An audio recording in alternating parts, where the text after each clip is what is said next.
Welcome to Austin, man. Cause we Austin, Texas, marching, stepping, hands on our weapons, cause boys be flexing. Daily in the game like a pin 'em off the chain. These boys are hard to tame, can't do nothing love it, man. Cause we Austin, Texas, marching, stepping, hands on our weapons, cause boys be flexing. Daily in the game like a pin 'em off the chain. These boys are hard to tame, can't do nothing love it, man. Well, I be flousing while in Austin and them boys gon' hate. Some boys be popping trunk, but I be popping tailgates. The trophy truck sitting on book, I'm about to get loose.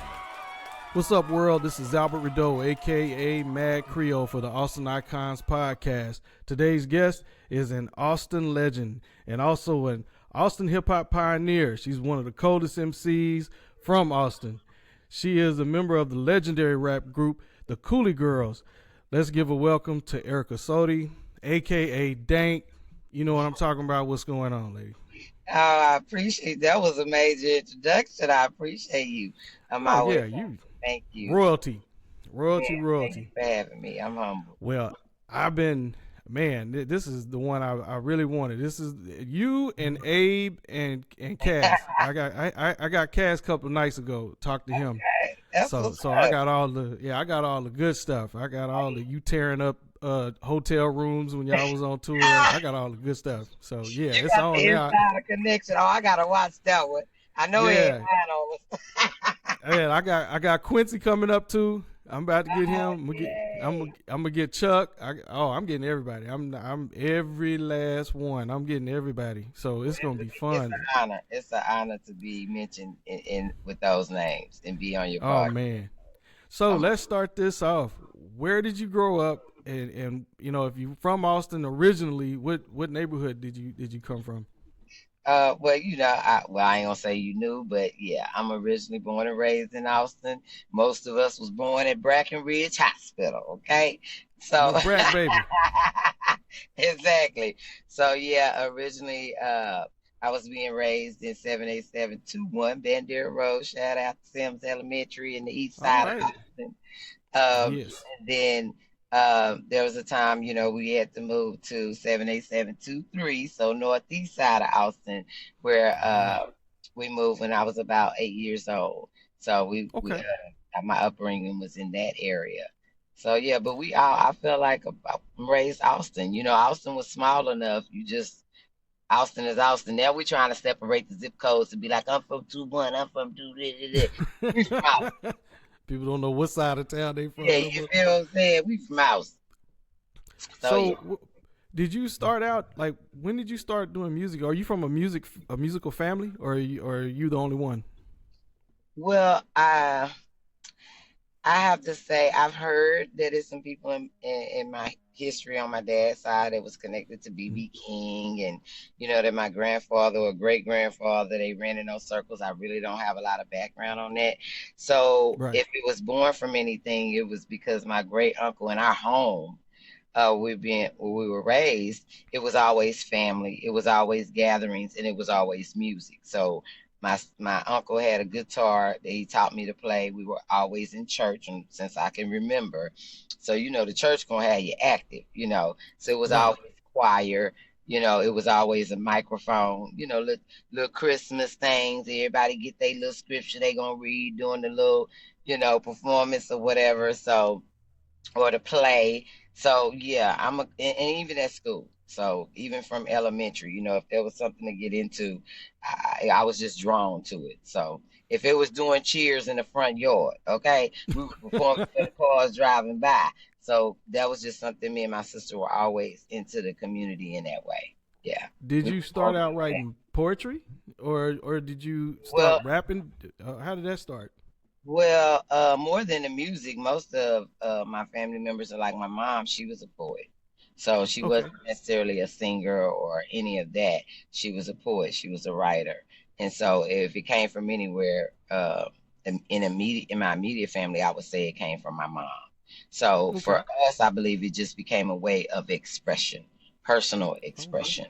And she was really, really good. And so then rap came in my generation. So I guess having the gift, you know, from her, and being a witness to her doing what she do, you know, I just was able to do that. Plus I took classes, you know, they taught us how to write poems and stuff in school. So I was able to take all of that and put it into hip hop and rap music and let that be one of my ways of expression.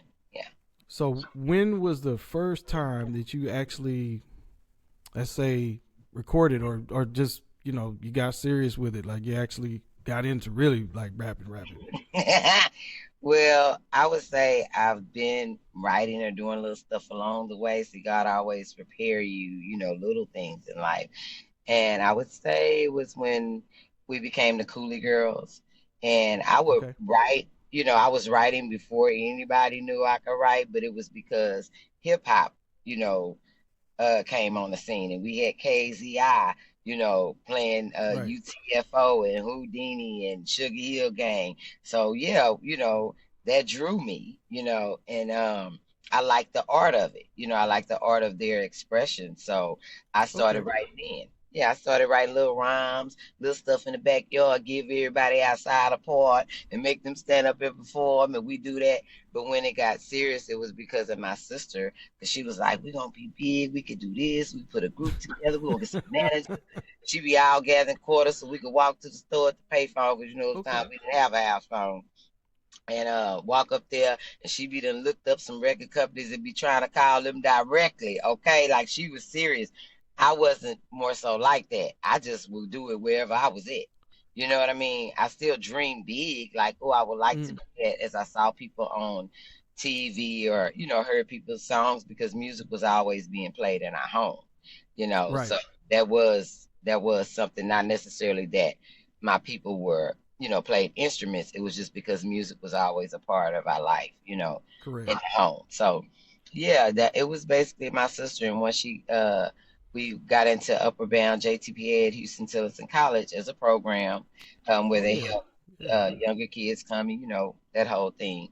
Um, that's where we met Kirk and Mark, Kirk Waters, Okay. Waters. They were van drivers, and at the time they looked Oh. grown and old to us, but I didn't even Right. know they were in their young 20s. You know, had not long Okay. ago graduated from the college, and so they were just van drivers for the kids in the program. And my sister running around, she's determined, right? So one day we were staying on campus. We could stay on campus during the summer, and we would work half the day, and then they would have classes for us half the day. So yeah, she was just like, Erica, come on. I think I found us some managers. Come on and rap for them. She was always pushing the button, like, go. You know what I'm saying? Wherever we would. Right. And so they stood there and listened to me go off and do what I did. And it was like, okay, I didn't know nothing would come of it, but somehow, some way, at the end of the day, they became my managers. Then they reached Mm. out and found people that created music to record for us. But actually, let me say this, which I hardly ever mention, and I Mm. gotta give a shout out to Frederick and Linda Wells. Linda Okay. Wells was my mother's best friend, and this may Mm. had everything to do with my sister thinking we could go to the next level. Is Gotcha. because Frederick Wells did a song called "Crush on You," which was my mom's best friend's husband. Okay. And Okay. people may remember their son, Roshai. He became a boxer, and they left Austin and moved to Vegas for some years. And he came back visiting a few years back, and he was murdered. But Ooh. rest in peace. But they grew up with us Yeah. like family.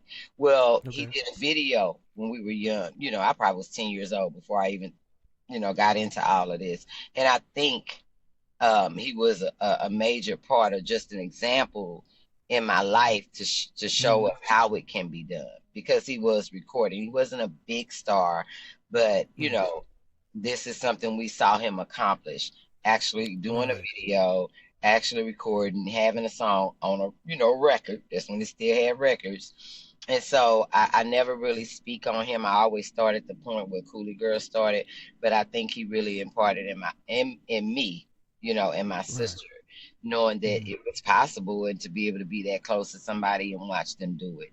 So yeah, just shout out to him. And they're still alive today. And I've recently been able to speak with them and connect. And he wanted to be our manager. He wanted to help the Cooly Okay. Girls when he found out that we were doing what we were doing. And honestly, we don't want to do that because everything we do, you gonna go back and tell our mom, you know. So, and he could have felt some type of way. And now that I'm old, I feel bad about that because it would have Right. been great to be under his covering, but we actually were able to be with men that protected us, but still Right. we could get away with stuff. You know what I'm saying? And mom and them didn't have to get wind of it. You feel what I'm saying? So, but where did the Cooly Girl name come from? Where did it come from? Who actually came up with the name? Well, it was me and my sister, or both of us at the same time, having a conversation because it was a guy, I'll never forget his name, Bobby Green. He used to be in the hood in the gazebos, which later turned into Green Tree on Main Road. I don't know what it's called Yeah. now. But we used to walk the hood young, right? So, and he was older than us, so but we would always see him, and every time he saw us, I thought he was saying he would call us cool girls, but it seemed like he was saying it with an accent. So when we discussed it, sound like Cooly Girls. It was always funny. We'd be like, "There go the Cooly Girls. What's up, cool girls?" Whatever he was saying, it translated into Cooly. So when I remember it was when Earth Angel came out with New Edition. And so we're in junior high school at Pierce Junior High at this time. And you got best friends that dress alike. Everybody do their thing. Now everybody tagging stuff on their back. And now we got wind of older people that are DJs. They riding low rider trucks. We in the hood, so we getting wind of all this stuff. So me and my sister like, we need a name. We need a t-shirt. It wasn't so much because we were gonna be, rappers at that time. Right. It was just that we wanted something on our shirt to say who we was, right? So when we talked about it, it was like, what name? And I'm thinking, I want some people they tagged their thing, like when I spoke about the girls going off of one of the songs, having Earth Angel on their back. I thought that shit was so cool watching them walk through the school, So we came up with like, let's go with Cooly Girls. I don't know. Okay. Obviously, it was meant, you know what I mean? Because everybody was drawn to that name, and nobody knows where'd you get that from, Right. Even today, people can't spell it right, but all we, in our little young minds, we wasn't thinking Ley, being creative with the name, and we just spelled it like we heard it. So it's cool. Right. Add a Y. Cooly. But that's where it came from. It was just me and my sister, and if anything, I just say God sometimes just give you a name. You know what I mean? But he want things to be called. He know where it's gonna go. How big it was, I just have to believe that. So that's. And you said y'all just put it on the back of your shirts at Pierce. You was just we put it on the back of the shirts and started showing it at the house parties, and we wear our shirt to the mall, and stuff like that. And I give credit to a group called Girls of the World too, because I forget the moment. You remember them? 3 female rappers, and they were a little older than us. And it was one day we was in Highland Mouth. You remember the game room, the gold mine? Oh yeah. And we was up in there, and they came walking through with their little outfits on, like dressed alike, and everybody like stopped and watching them, and I'm like, who is that? But to me, it was like whatever that energy was, I liked it and I wanted it. And then eventually I found out they were a rap group. I don't know if they ever recorded or how far they went. It was kind of like, I don't know. Yeah. I don't know. That's a good question. Yeah, it was kind of like that moment happened. Probably they were born to do what they did, and I see them that day just so I would see them, and then God had his next plan through us. You know what I mean? So, but I like to pay homage to those moments like that, or people that I've seen that that story don't get told often.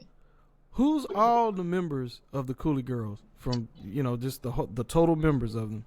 Names. Okay, originally it was my sister and me, Tracy Rogers. I'm originally, my maiden name is Rogers, and our best friend who came from California when we was in 8th grade at Pierce, and she joined the group like right away. We were best friends. I was always one of them ones, you new to the school, well, who are you and where you come from, So, and she kind of just meshed with us. So that was at a time that Cooly Girls was born. So it was like, you want to be a part of the group? Let's do it.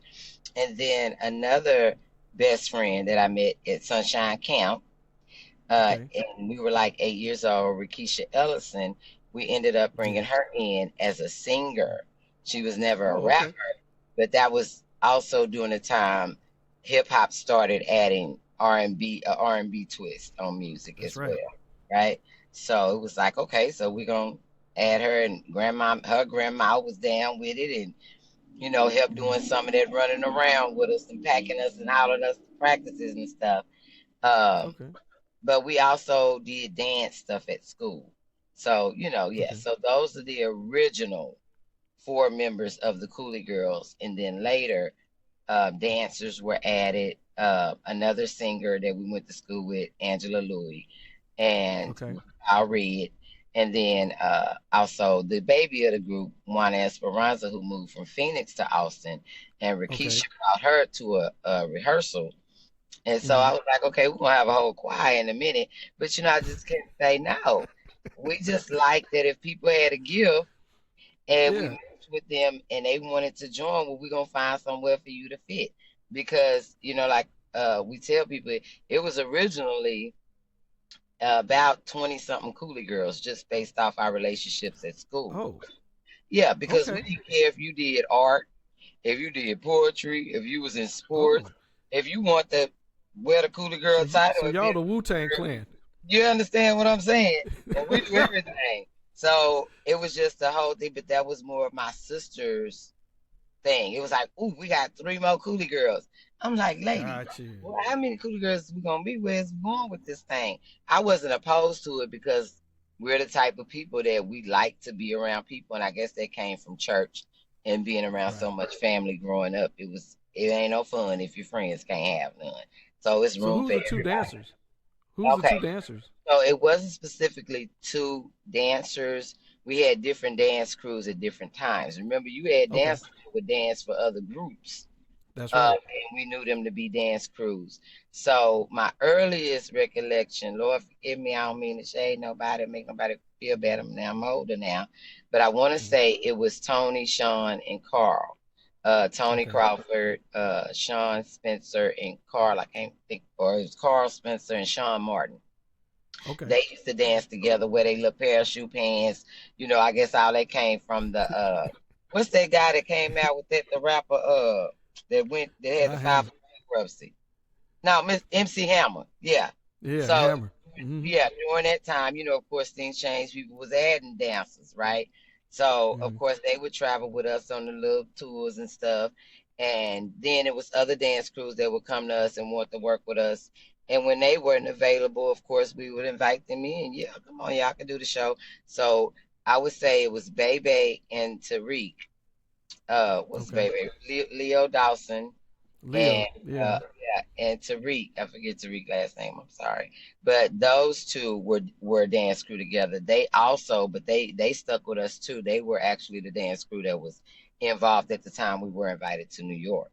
So Got you. then at some point, in my life, I met my older brother. I didn't know I had one for years, and Oh he ended wow. up. Yeah, he ended up being, his name is Jeffrey Brasenio. He's really a Rogers, but that's another story. But I Oh, ended up being my I'm brother. part of that. Yeah, I'm part of that whole. No, trust me, I'm in that whole little. Yeah, yeah. Yeah, Just keep on. he grew up. Yeah, he grew up in Maynard, Texas, not far from us. Okay. But we ended up meeting him, and I think I was about maybe 18 already at that time. And Cooly Girls has turned into Cooly Nation now because we done added all these people, and we want everybody to feel Right. a part of. So we didn't want to just keep saying Cooly Girls, right? So it got Right. bigger than just us. And him and another guy, I think his name was John. They danced for us for maybe a year, and then Carlos Webb, which a lot of people know, I named Yeah. him, his nickname being Cujo. And so we met Right. because we performed at what is that called in San Antonio? Job Corps.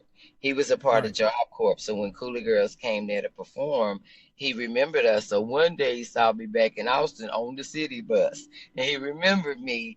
And that's how we linked up and found out we had these getting it out the mud kind of lifestyles and stories, right? Right. Right. And so I took to him, he was such a fan, and ended up he needed a place to stay. By that time I got my own little spot in the hood. It was like, come stay with us. Mm. Found out he could dance. So he ended up being partnering up with my brother and the other guy, and they became a dance Gotcha. crew for a while. So yeah, and he ended up being a rapper as well. But yeah. So with Cooly Girls now, I already did a little bit of research. So when you guys recorded for the first time, Yeah, where that's did you funny. guys record at? And like what's the first song you guys had actually did, and where did you record? Well, I have to be honest, I don't remember the first song. I do remember the first commercial, and it was during that Okay. time that when Kirk and them found us somebody to make music for us to record on, it was Mm-hmm. baby. We let it's a running joke, baby. They had linked us up with the Gap Band, baby. It was Bruce Latson and Oh the yeah. FS Connection crew. Okay. So I Yeah. don't know if you know them. We didn't know them prior, Yes. what their history was, but they, had made a name for themselves in the community that this is what they Mm-hmm. did. They would That's link right. up and record or whatever. So instruments were being played live as we recorded, and we walked in there like these men. I think they was already in their 60s or 70s. That's what it looked like to Yeah. me, right? Yeah. They look like that. Yeah, but we didn't care. Just can they play the song? So we didn't know how this was supposed to go. We just know when we got, when it comes to people like Project Crew, groups like Chuck and Quince who were already Right. Right. doing their thing, we just knew they showed up different. This don't look like the same thing because all they had was a DJ. So we didn't even know Right. the process of really how to create a song and record it. So this was all new to us, but we just rolled with it, right? We weren't in a position to be like they were available. They said yes.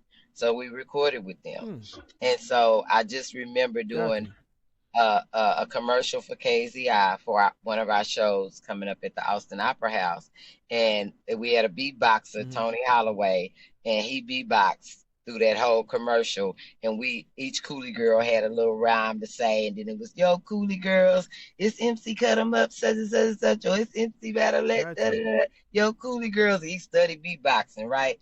Because I Got initially you. started out as a battle rapper. And so when it come to being at the parks or at schools, it was always a beatboxer that made the music. But we had to get into making real songs. So that's another part of the story. Yeah, Yeah. see, that's how I remember you. I remember you. You don't remember me because you was just, man. I think we was Givens. Either Givens or Rosewood. It was one of them, and Lloyd Okay. had did some kind of showcase or something, and Or Elephant. y'all came up there and we were performing, and it was us, and then the funny thing is I remember what is his name, not John Thompson, it's a different John, Patterson. John. Oh, I can't remember. They used to do New Edition. They used to like do it. It's like a four guys. And they did New Edition. They were from Reagan, and one of them was from LBJ. I just can't remember their name right off. I know one of them name is John, and I know he gonna be mad I at me. know he's John Robinson. Not John Robinson. He was in my group. So John, it was me, John, John was in Doug. your group. Yeah. Well, see, So y'all we used are to come to our schools and perform. So that right. was something that was imparted in me watching. I remember Lord Yeah. Ellison coming to my elementary school at Sims That's Elementary. right. I went That's there right. from PK on up to third grade. So just We know yes. that we're the sum of all of you guys who went before us, even if we We got toured. more, recognition. Yeah. Yeah. Like, We was uh, touring, man. We was hitting schools, man. We was hitting everything. It was Yeah. crazy. and I didn't even know to the extent of who y'all was. The only time I ever saw you guys was in that space And at a school or a community event. And I'm like, man, I love, and y'all perform. Baby, y'all yeah. perform. Oh Look at yeah. you. Oh yeah. And Q2 got the girls hollering like I paid attention to all of that. That was what I wasn't the one that was just a Yeah. fan. I just was like, Oh I like yeah. it. And you did it so Shout out to professional. John. Yeah, shout Shout out. out to John Robinson, Mr. Yeah. J Rob, with his Yeah, John. J-Rob. Oh my God, he used to get me in so much mess. He's 1 year younger than me. I'm Yeah. jumping around. I'm street dude, so I'm out here doing me. He like, okay, we gonna go to these schools, and I'm like, John, I need you to calm down, dude. These little girls, man, they be wild. And he's like, so we got Pat Love on the drums. We got Erika. We got a whole band that we come with. So we really, performing. So we get out sure there, did. and I say, John, don't you do what I think you finna do. He go jump out in the crowd. Baby. Oh my God, they chase us Y'all through the used to do school. something. at the school. Got all the little girls Oh, hollering. 'Cause y'all were oh cute. man. Man, Y'all they was ripped all our clothes. I was so mad at John. Said, I hated it. I really, you know what? That was because I was already touring. I was touring with my cousin Carl. We did country and Tejano and blues and all this other stuff. I did So not I know was, that. yeah, I've been touring since I was 11. So I was already on the road. So when John and them, when I met them, we formed a group and we started doing that with Mr. Ament. Mr. Ament was like our manager. He was like running us around all the city. Yeah. But man, I saw you.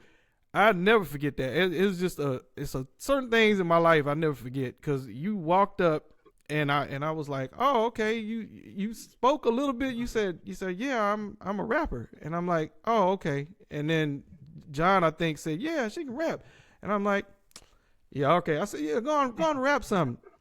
I shouldn't have even did that. I don't know why I did it, man. You I went wouldn't off. shut up. I mean, you. I wouldn't shut up. Woo. No, Straight it off was the on. top. It was like you challenged the whole group band and everybody in there. I said, man, whoa. And your voice, it was so grown. That's what threw me. It was like you was a grown person, but you was little. So I was like, oh my God, she can't be but like 12 or 11 or something. Oh my God, and she sounded like a grown woman. But you was spitting. I mean, John said, I told you she raps. Man, that ain't, no, she can't rap. She's off the chain. She is off the chain. Wow. I was really impressed. I ain't gonna lie, I was thrilled because I never heard, up to that point. You got to remember there was what MC Light, Yep. maybe Queen, Latifah hadn't even came out yet. Shantae before them. Roxanne Shantae. So you was ahead of your time. You was like, you were like for real. I was like, I was ready to whoa. bust out. Yeah, you.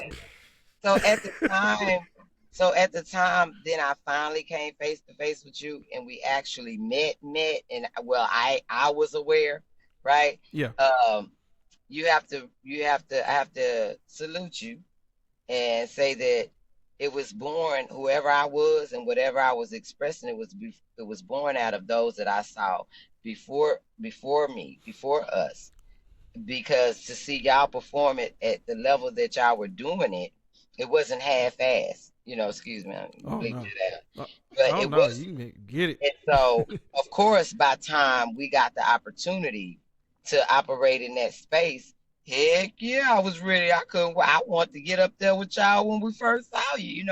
I was just drawn to it.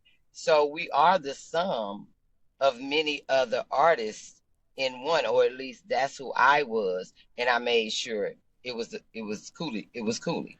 It was a part of the Cooly Girls. So I have to give y'all credit. I have to credit that to my mother and my father, or my biological dad. They both are.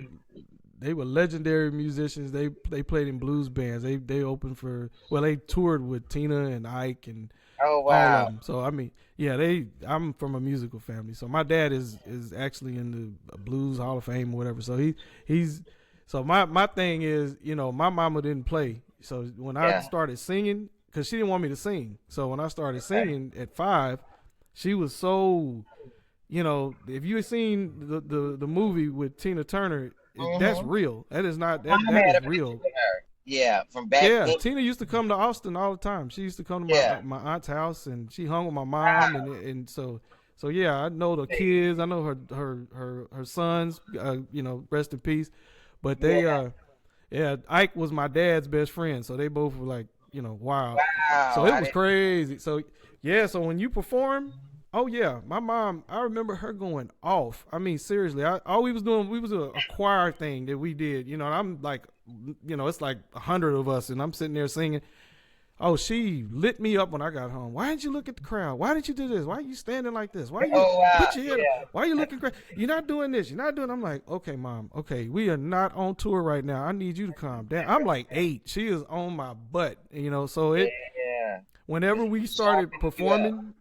Oh yeah. So John and them, that's the reason why we was really tight like that, because I didn't want to go on stage and look crazy, and it had to look right, or we wouldn't right. So it was to our benefit, because we were trying to, if we was gonna do it, for me, in my mind, you have to rise to the level of people who are already doing it.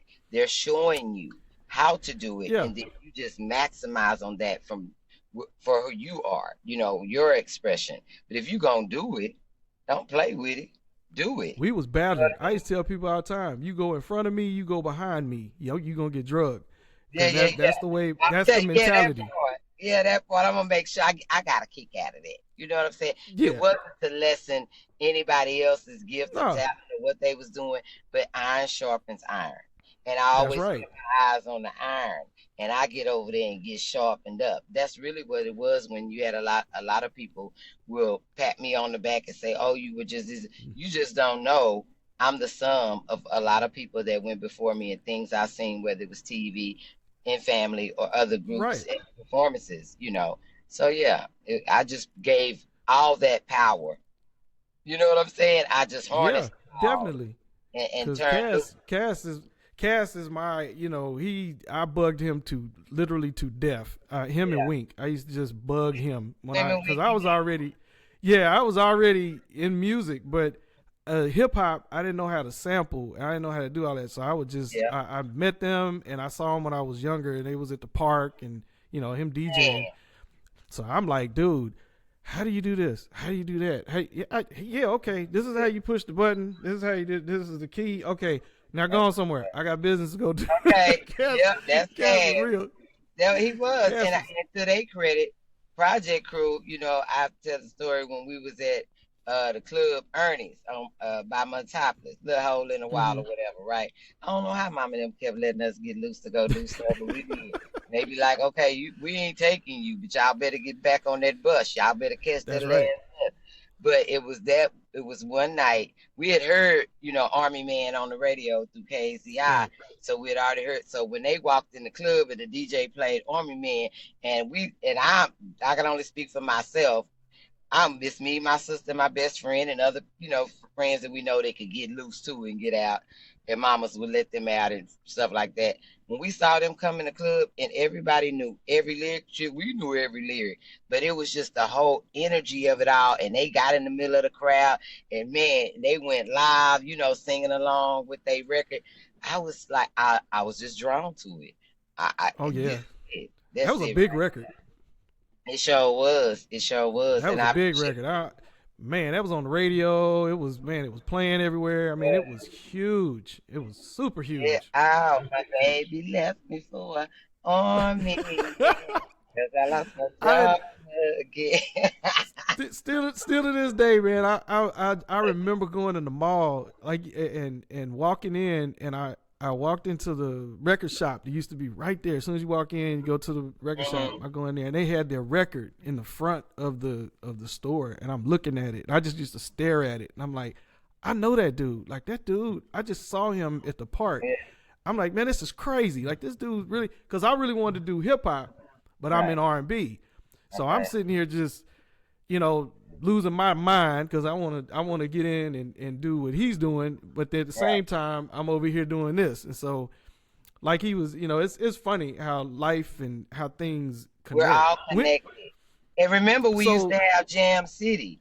So that was Jam City. I was just watching the TV because Mama wouldn't let us go. Church folk be talking about it. I'll let y'all get on TV, but we watched. That's right. So just even remember the girl that used to always do the Michael Jackson? I can't think of her name. I know she was I don't remember her name. All I remember is Pooh. I remember Marlon Carter being on there, be dancing. I used to laugh at him because he was in our neighborhood. He would be dancing. It was pretty cool. I mean, that's the only show everybody in the hood was on the TV. Right. Yep, that's right. So that was another thing, you know, just watching that. I couldn't wait for my turn. I couldn't wait. So, if it wasn't the Cooly Girls, I probably would have done it by myself anyway. So the first recordings that you did, was it Kurt or was it like always, who? From the beginning when it comes to recording, it was always Cam Productions, Kirk, Arthur, Byron. Gotcha. Yeah. It was always cool. They put us in the arena to where we started performing because remember they were promoters too. They threw a lot. Bobby King was throwing parties, you know, then would do parties, and then Craig Wood. Yeah. So when we came along, they was doing stuff at HT. Like I said, we was a part of the Upper Banner JCPA program. So every week, you know, we had a party in the union, right, where everybody just gathered up and they would let us have parties. Well, you know, we gonna come through and make it a party. So once, you know, we got to be in Cooly Girls, we was just like that, even if that was, and I think at that point we were already had our name. before we met Okay. them. So we would come in the union and we just gonna dance, rock out, or get on the mic. And they started putting us on the Right. mic. That ended up being shows that Kirk and them started bringing to the actual gym. And they started bringing like Biz Marquis and them. I remember performing there with them, the Juice Crew, Right. DJ Khaled, and of course all the others that was before us, Project Crew, Chucky Quest, maybe even y'all. Everybody was on the bill, Yeah. right? But doing that Yeah. was Everybody was out there performing. everybody was there. So then it got even bigger to where Kirk and them started getting the Givens and Doris Hmm. Miller and bringing more artists, Playland Skating Ring. And so everywhere that Hmm. they did something, Cooly Girls was opening the show. Cool, we Gotcha. was out because we were their artists. So that's why we were always on the showcase. You know what I mean? So So where did you? Because now he was. I remember Cass was telling me you guys ended up going. Let me see. Where'd you go? Y'all left Austin. Y'all literally toured. See, that's the thing. I want y'all actually toured. well, we did. I would say we did our little baby tours. We didn't know the world was as big as it was at that time, but Yeah. we would tour around Texas. They Mhm. were Q dogs, so Yeah. everywhere we went, there was always a place for us to lay our head. We were well taken care of. Even Mhm. if it wasn't a hotel, we did colleges in other cities, and but we were always taken care of because we were underage, and for whatever Right. reason, Mama trusted them and trusted our judgment in being with them, and I can attest to the fact that they never once tried to violate us. I can, speak for myself, and I Mhm. think for the other girls, never once. To this day, I look back and I'm always grateful because I've heard the stories. I've seen more after our Yeah. time. So I'm just honored that I would say God put us all together. You know what I mean? And everybody was willing to play their part. So, Where was the furthest that you guys went as far as like on well, tour? Like what city? New York and California, but Where'd you do in New York? Where'd you we go in New York? it was the New Music Seminar in 1990. A Okay. major highlight of I didn't know the magnitude of what it was going to be. I have to give credit to Kier Worthy, Mm. and another guy, Steve Fournier, John JPHD Patterson, the white Okay. boy DJ that didn't mind hanging Yeah. with, loved hip hop. He was connected because he went to school at University of Texas, and so yeah, I would say California and New York is the farthest in the states. But we Okay. also, along with Project Crew and other groups, had an opportunity at that time to go to. I want to say it was Japan. They can correct me or whatever. Yeah, they But went to Japan. yeah, for like 3 months. Okay, well that's Yeah. when Mama drew the line. They not going. He Now ain't going there. yeah, my best friend Kiki now, she had an older sister in California that her mother would fly her in to travel with us if Ah, she felt it was needed, if she wanted her, like y'all going too far now. So her sister could go, and we like, well, mama, you know what I'm saying? She gonna be with us, and she gonna be right. watching us too. And then Rakisha, this the first singer, one of my best friends from childhood, too, the fourth original member of the group. Um, Mm. Grandmommy say she can go, baby. We was in there pleading with mama. Well, mama, now grandmommy said Keisha can go, and then God Kiki dog. mama got Danielle coming. Now we two, we got to go, but she Right. was relying on Japan, and so since my mama said we couldn't go, of course nobody else. Nobody go. Yeah. That just killed the whole thing. So yeah, we So kind of was Jay about New that. York. New York. Who did you meet? Who did you see up there Who we at didn't that meet, time? who we didn't see. Actually, this year, right when the Austin 50th Celebration Hip Hop Honors came Yeah. around, that the city of Austin and Austin Public Library did for us in September. When that came around, I've been trying to get a hold of them pictures. So finally, Kiki's sister in California went through her garage. She always said, I knew she had a copy of all the pictures, Mm-hmm. and I've lost a lot of stuff over the years. But Mm-hmm. she finally dug them out and started texting me. I found them. I'm like, oh my God, I never thought I would be able to relive this through pictures and see this stuff again See, because that's awesome. with it back then, you didn't have a platform to show this stuff. You know what I Yeah. mean? So the fact that she was able to send it, I'm like, thank you, God, because I don't have a lot of stuff from back then. Mm. It would have to come from other people, TV stations and their Right. archives. So I'm like, oh, this is so needed. So yeah, who we didn't meet. I mean, it was Keith Sweat, it was Humpty Hump, and it was before Tupac got hot. So I believe he Mhm. was in that picture. That's the one picture she ain't found. I hope she still searching. If she ever come up Yeah, with when he that was a one, dancer. yeah, when he was a dancer, I think they had already Mhm. did same song, but I had already picked him out when Gotcha. I first saw that video. But he wasn't that yet, He But wasn't big I yet. He just wasn't. saw Yeah. him. He wasn't Pac yet. But it was still all about. Right.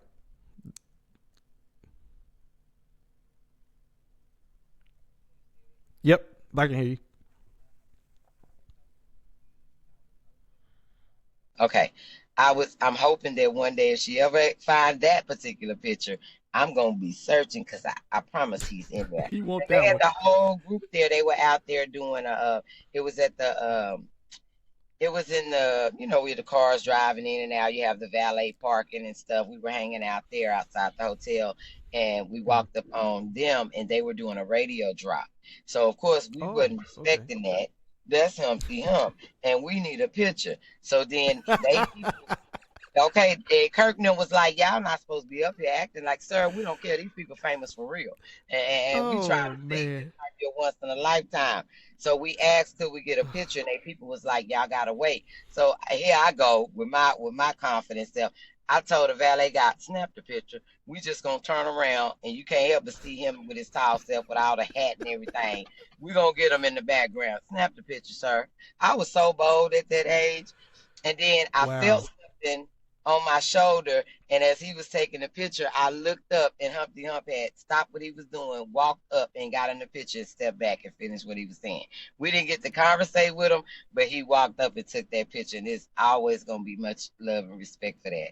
Like, I'm like, Yeah. dang, that was a real one. So and that it taught me how to be too. When I encountered those kind of situations where people wanted to engage me, but I'm on He something was else, right? rest in peace to him. He was a really cool dude. Yeah. You Yeah, know, he in real was. life, he was a really nice dude, really nice and very Yeah, talented. Dude could play piano and everything else. absolutely. Man, he was really, really, Yeah. really good dude. Really good Look, guy. now that Keith Sweat, yeah, he was a little bougie. I'm gonna tell the truth on Keith Sweat. He act like he had time for us. Sir, and I did it again. Just take the picture of us on his car. We ain't worried about that. He didn't have no choice but to say, Oh man. "And right here, sir, we'll release you in just 30 seconds. But you're gonna take this picture." At that time, I had a bad. And we like your song, but I ended up later Oh remaking one Lord. of his songs. There's a Oh wrong and Lord. a right, but that's when I learned there's a difference in how they show up as artists on camera Yeah. than how sometimes people can be in real life. And I'm sure he was busy, but so we little girls take this picture. We don't come here all the time. We from Texas. You feel what I'm saying? Man, We ain't trying to act Cass bougie told me. stars. Cass told me y'all tore up. Oh, we Y'all pulled, just was pulled him so. out. Oh my God. He said, man, they were tearing up the hotel room. Man, they see somebody, they gonna run into him, talk to him. They didn't care if there was cameras in the way. And everybody looking for us. We got people there from Austin, America Statesman. I remember that. I remember getting a call from back home saying, "We just saw y'all on CNN." CNN? When did they get that shot? Where? So it was that big. Wow. Like they really thought of Yeah. us that big. And that made me realize that I'm like, but I can't give it, I can't care. Because hell, I'm from Texas and I don't know when I'm in the moment. Come on, y'all. I think I just saw Queen Latifah. Is that Ice T in this way, y'all? There goes Stephen Sonic. Oh, we was clowning and cutting up. But I ain't trying to hear what Cass say. We didn't tap the hotel room per se, but we was doing a little mischievous stuff like pouring ketchup at people's nose and stuff Oh and my God. okay. Oh, We y'all was were rock doing, stars. we couldn't do everything they could do. They finna go do stuff because they older than us and we gotta sit back and That's what stay he in the told me. hotel. So we got a chaperone. So yeah, we got tired and bored, and we didn't even. Here go the kicker. When Kirk and they would always pull me to the side. No, scold everybody. This hotel is so major. We didn't know Hmm. that every time you pick up the phone, even if the people don't answer, it's $1. Baby, we done Oh racked wow. up. Oh yeah, yeah, yeah. I think we done racked up between all of us, we done racked up at $300,000 on Oh. this phone. Kirknam took me in the stairwell to talk to me and tell me about how we act and how disappointed they was. I was so hurt because they ain't never not took care of us, And I'm like, well, why y'all ain't telling them too? But I didn't know, and I would have, because I always felt like I had to be the one to carry the professional face. Yeah, everybody else could have fun. Everybody else could sneak off and do dirt. If I did it, then it was an issue. It's all. I was correction, and now you got to go correct everybody else. And I'm like, that ain't fair. I'm a kid too. Shit, I want to be mischievous too.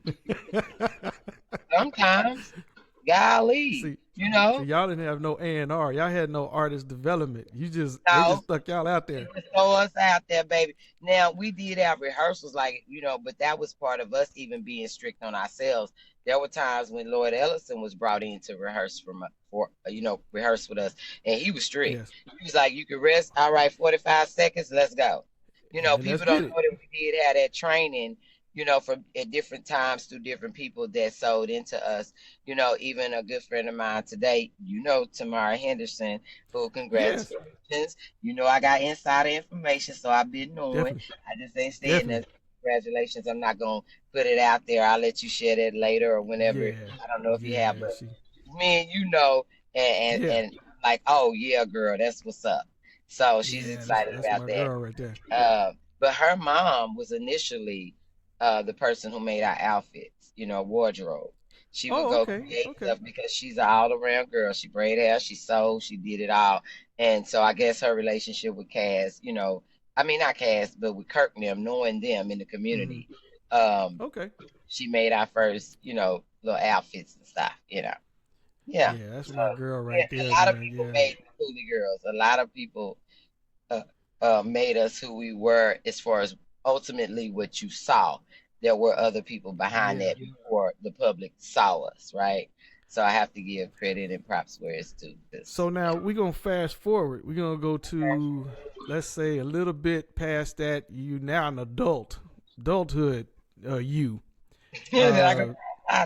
Which probably, for you, you started so young, I guess, when you really, when you graduated from high school and all that and was out there.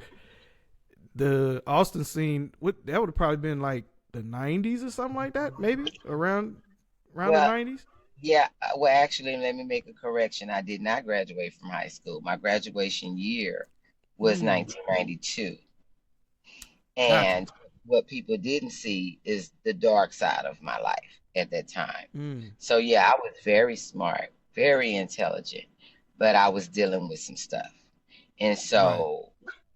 Living that double life was hard, facing people at school every day, knowing my truth, being looked at, with these fan eyes and everybody's eyes on me, and me having some struggles and challenges to where I ended up, it was just easier not to be able to be seen as much. And I had some struggles in school because of things that happened at home and just the whole dynamic, of that, my truth at home.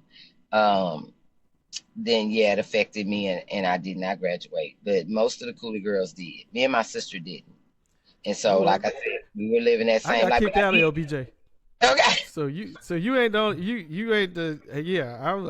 from Colley Park, and then I moved to 2-3. So I was already, I was in your boat. I was already out of there. I tried to keep John from John Robinson I tried to get him to stay in school. He didn't. He trying to follow me. I'm like, dude, you do not want to play with me. I'm out here bad. I graduated only because of Robbins. I got into W.R. Robbins and Robbins. People, they tried that, and that didn't work out. I got tired of the whole fight for my education on my own. Like, I got this over here, and I'll just do that. But I did go back and get mine. Now, 99, I went back in and aced that GED, went in to take college courses, and stuff like that. But being a poster child in the community, so to speak, you would think my story, panned out that way, but it didn't. But that's okay, because that's why I can relate to people that have those kind of struggles. That's right. And I'm able to help them and understand now where artist development is so important, It is. So, especially when you have talent. Back then, a lot of people don't understand. Austin was like, I don't know. It's weird. I tell people all this all the time.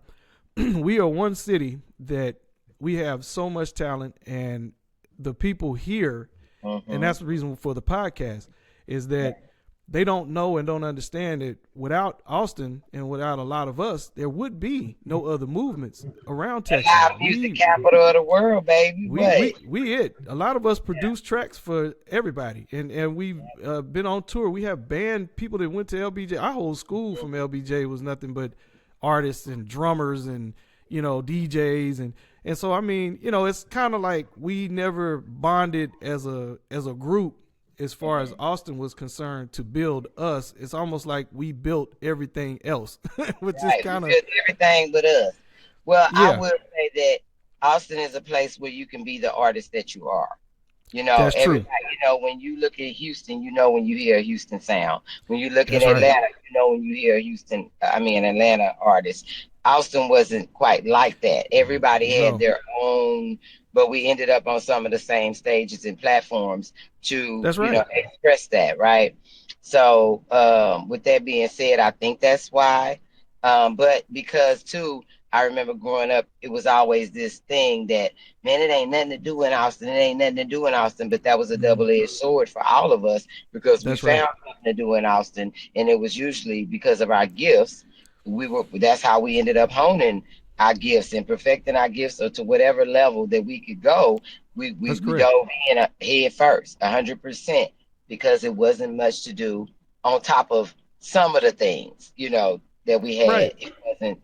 People always felt like it's just nothing for, it ain't nothing for us to do. We don't got nothing to do, so we get into stuff, right? The funny thing, me and Cass was talking about. Actually, a couple of us were talking about this on the podcast that we would go places, like we would tour, like we'd be off, and we would run into each other in the most weirdest places, and we wouldn't know that each other, like, hey man, what you doing here? Oh, I'm here doing it. Oh wow, I didn't know you was out here. Oh yeah, it was like, it's so crazy that the artists and all the musicians, DJs, everybody, it's so many. I mean, that play professionally, not that really play for big bands and tour. We got people that's been like, I knew that Chuck was the first artist that had a major deal. Right. I knew that. But a lot of people didn't know that, and I kept wondering why everybody kept saying nobody in Austin has ever nobody ever had a deal. I'm like, dude, it's about 20 people out of the city that's had deals. I mean, you tripping? You own some other stuff, but or had offers. Yep, that's absolutely or had offers. True. Yep, that's true. And it's so, just weird. Yeah, it's weird how things played out. But I think when you hear the stuff that's coming out about the industry now, I wouldn't have wanted to be a part of that. Thank you, God. You knew better than I did. I'm not saying that. I feel like, thank you that we could be excellent where we were and appreciated where we were, right? Instead of always trying to get somewhere else. You know what I'm saying? Go somewhere else. No. We were where we needed to be, and it was a safe place for many of us to express ourselves in whatever way we needed to or wanted to or desired to, and it was good. It was crazy when we go on tour, and after the shows, because they would keep us off to the side or back in the green room or in the dressing rooms, away from most of the crowds and audiences, and we'd be peeking out the window. We want to go out there and talk to them. We want to go dance with them. I think Kirk and them did well to always snatch us out the crowd, making sure now y'all can't, please let us play with them. They like us up here. You know what I'm saying? And they like, it was rough back then. Give you 2 seconds and then y'all come on. We get y'all to the hotel, get y'all back in the ride or whatever the case may be. They did not let us get, too far out. It was very rough back then for females. Definitely. Well, for us, we was up for it, but because we had that protection, I personally didn't experience a lot of that negativity that comes from being a female, except for having to compete with the guys on the mic and them being like, hey, girl, you know what I'm saying? That was my thing. I didn't have to deal with more of the sexual stuff that came, like, later in life, I ain't do nothing I ain't want to do. But it wasn't my Right. thing. I knew that people were gravitated towards me, or I got the opportunity to be in certain rooms because of my gift, not because of my body, not because of my look, or they want to sleep with me. If they Mm-hmm. did, I don't know what you're talking about, because I was never treated like that in Austin. I didn't grow up Yeah. like that to where it was Right. about, my look per se. We want to get her and treat her like this. I've seen it happen to other females, but thank you, God, that's not the way I came up in the business. It was purely off of our gifts. And me speaking personally was off of my gift and my talent. And I knew why Yeah. people wanted me. You know what I'm saying? So that's a And blessing I'm to a the and, Lord. and I'm gonna throw another one at you because I was thinking about this and I ran into a lot of people that every time they have an issue and I know you addressed it, but now I understand it. It took me a minute to really I saw both sides of the fence, but now I get it.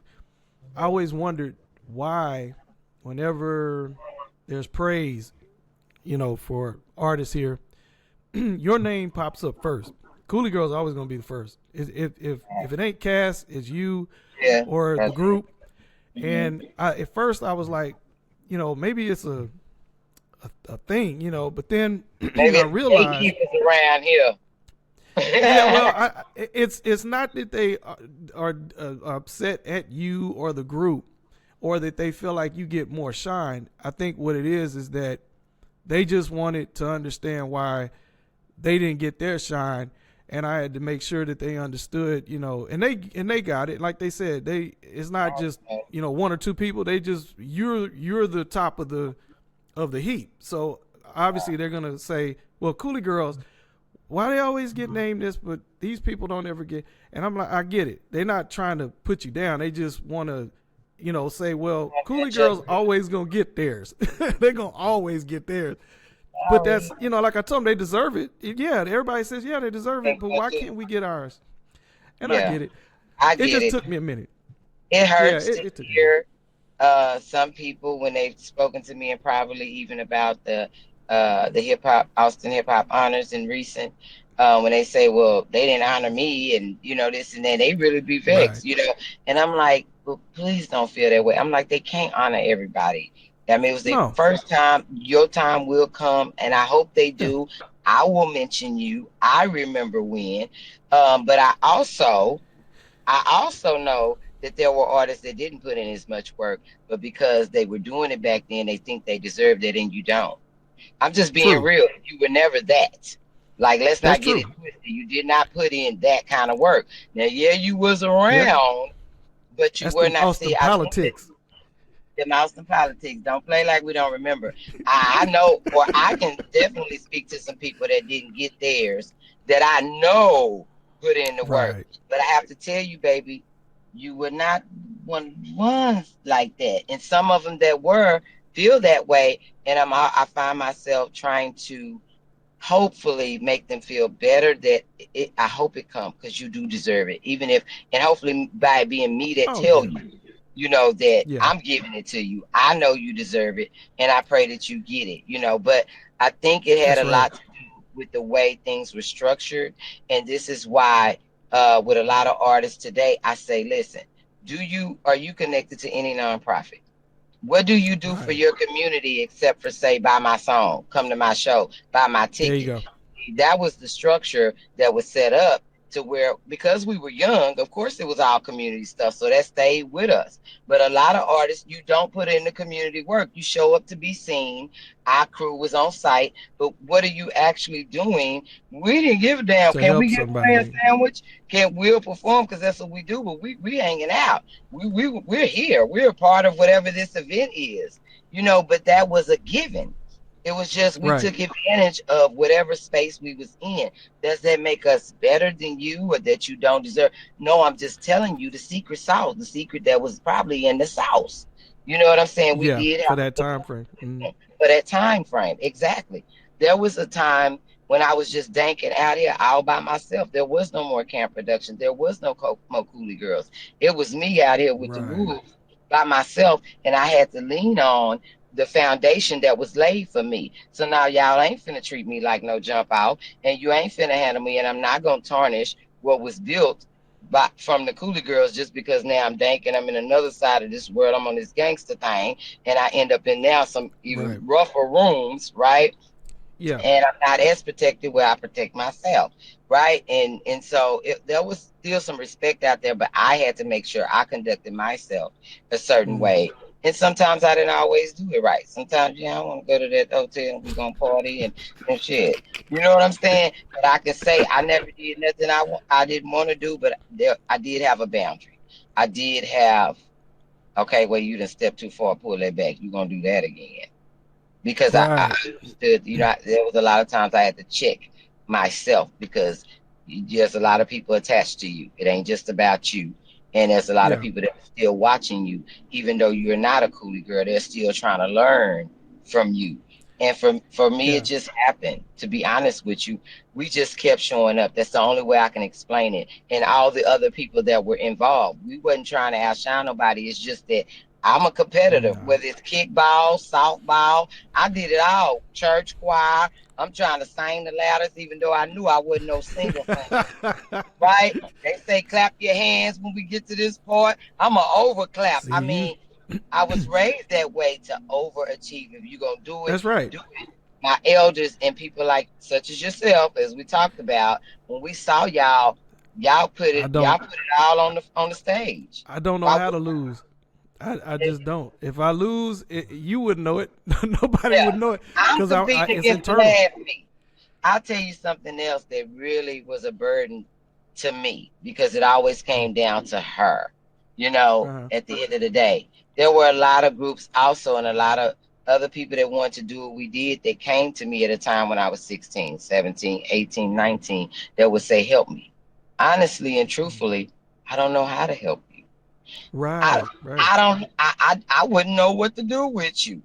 I don't know how I am who I am or whatever y'all see. You know what I'm Yeah. saying? I just got to keep a face on. I, um, I don't know. Yeah. To speak. Yeah. It wasn't because I didn't want you to be at the same level, but if we have an opportunity to be on the same platform or in the same contest, Yeah. maybe you should give a little more. Maybe it has nothing to do with me being able to open a door for you because the door is open because of what we have done and accomplished that you can accomplish that too if you bring your A game. It was because we didn't Mm. come to you and John and say, can y'all open up a door for us? At least I didn't. I don't No. remember any kind of No. interaction with you guys No. like that. It was simply Mm-mm. because based off how y'all presented yourselves and gave 150% and left it there on the stage, on the school floor, out there in the community, wherever y'all were performing, and we got to see y'all Mm. privileged enough to watch you in your own excellence that we were able, or I personally, I built off of that. So if I Mm. can't hand spoon feed you anything, build off what you see. Because That's I right. don't know how we're getting through those doors. I'm 16. I don't go and rent Right. these places. I don't call I didn't call Big Daddy Kane them a Two Live Crew. I don't have their personal numbers. I don't know how we got on the show. That's Cam Productions. Right. That I ain't got nothing can't to do. tell you, Yeah. and I'm sorry. I don't know how to help you except for say you can come with me, See, that's a good hang point. You out. that's no, that's a good point. You making a you know what? And I think I understand it because again, like you said, I was a kid when I was, put into the music business and a lot of people don't understand when you're young like that. I'm in bars. I'm in, Mhm. smoky rooms. I'm drinking at 10, 11 years old. I'm literally with Okay, older men that are 30, 40 years old. I So understand I'm that. drinking. We in bars, clubs. I mean, I opened for Chato Negro. I toured with Little Joe. I mean, these Yeah, are mega, people. right. Joe Valentine was one of my dad's, one of his, he grew up with him. So I was out there with them and their brothers and all of them. And I mean, I'm a little kid literally out here drinking and hanging out and singing and doing stuff, playing piano and going on. So like you said, when you get back to school, it's different. It's like you're in the neighborhood. So now I have to be who I am, but at the same time, I was rough. I wasn't. No, I was Mm-hmm. one of them. I was stealing cars and all kind of. I You wasn't. I can't be wasn't. that loud. Yeah, I was that dude. I was out there. I'm the first one to the fight. So the thing is, I had to figure, out how to navigate That's right. that whole thing. Like you said, when you get older, or even while you're growing up, your thing is just what you said made so much sense.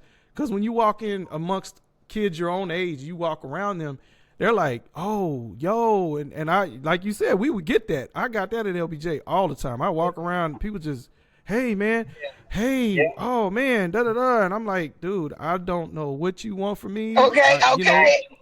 I'm just I'm like not, you. I don't have a magic nothing. I can't make Okay. you, here's a mic. Can you sing? Go play some instruments. What can you do, Yeah. dude? I mean, you just want to be famous. I lost friends behind that, a lot, I'm sure when I was a people kid. still next to this day and hold that to me. And I don't know who. I'm sure it's many of them. I didn't mean you no harm. My life was moving fast at Right. that time. It was spinning. I remember having three, 4 shows a week in just Right. alone in Austin. You know what I'm Right. saying? You got to be over here. You got to be over there. You got to be over here.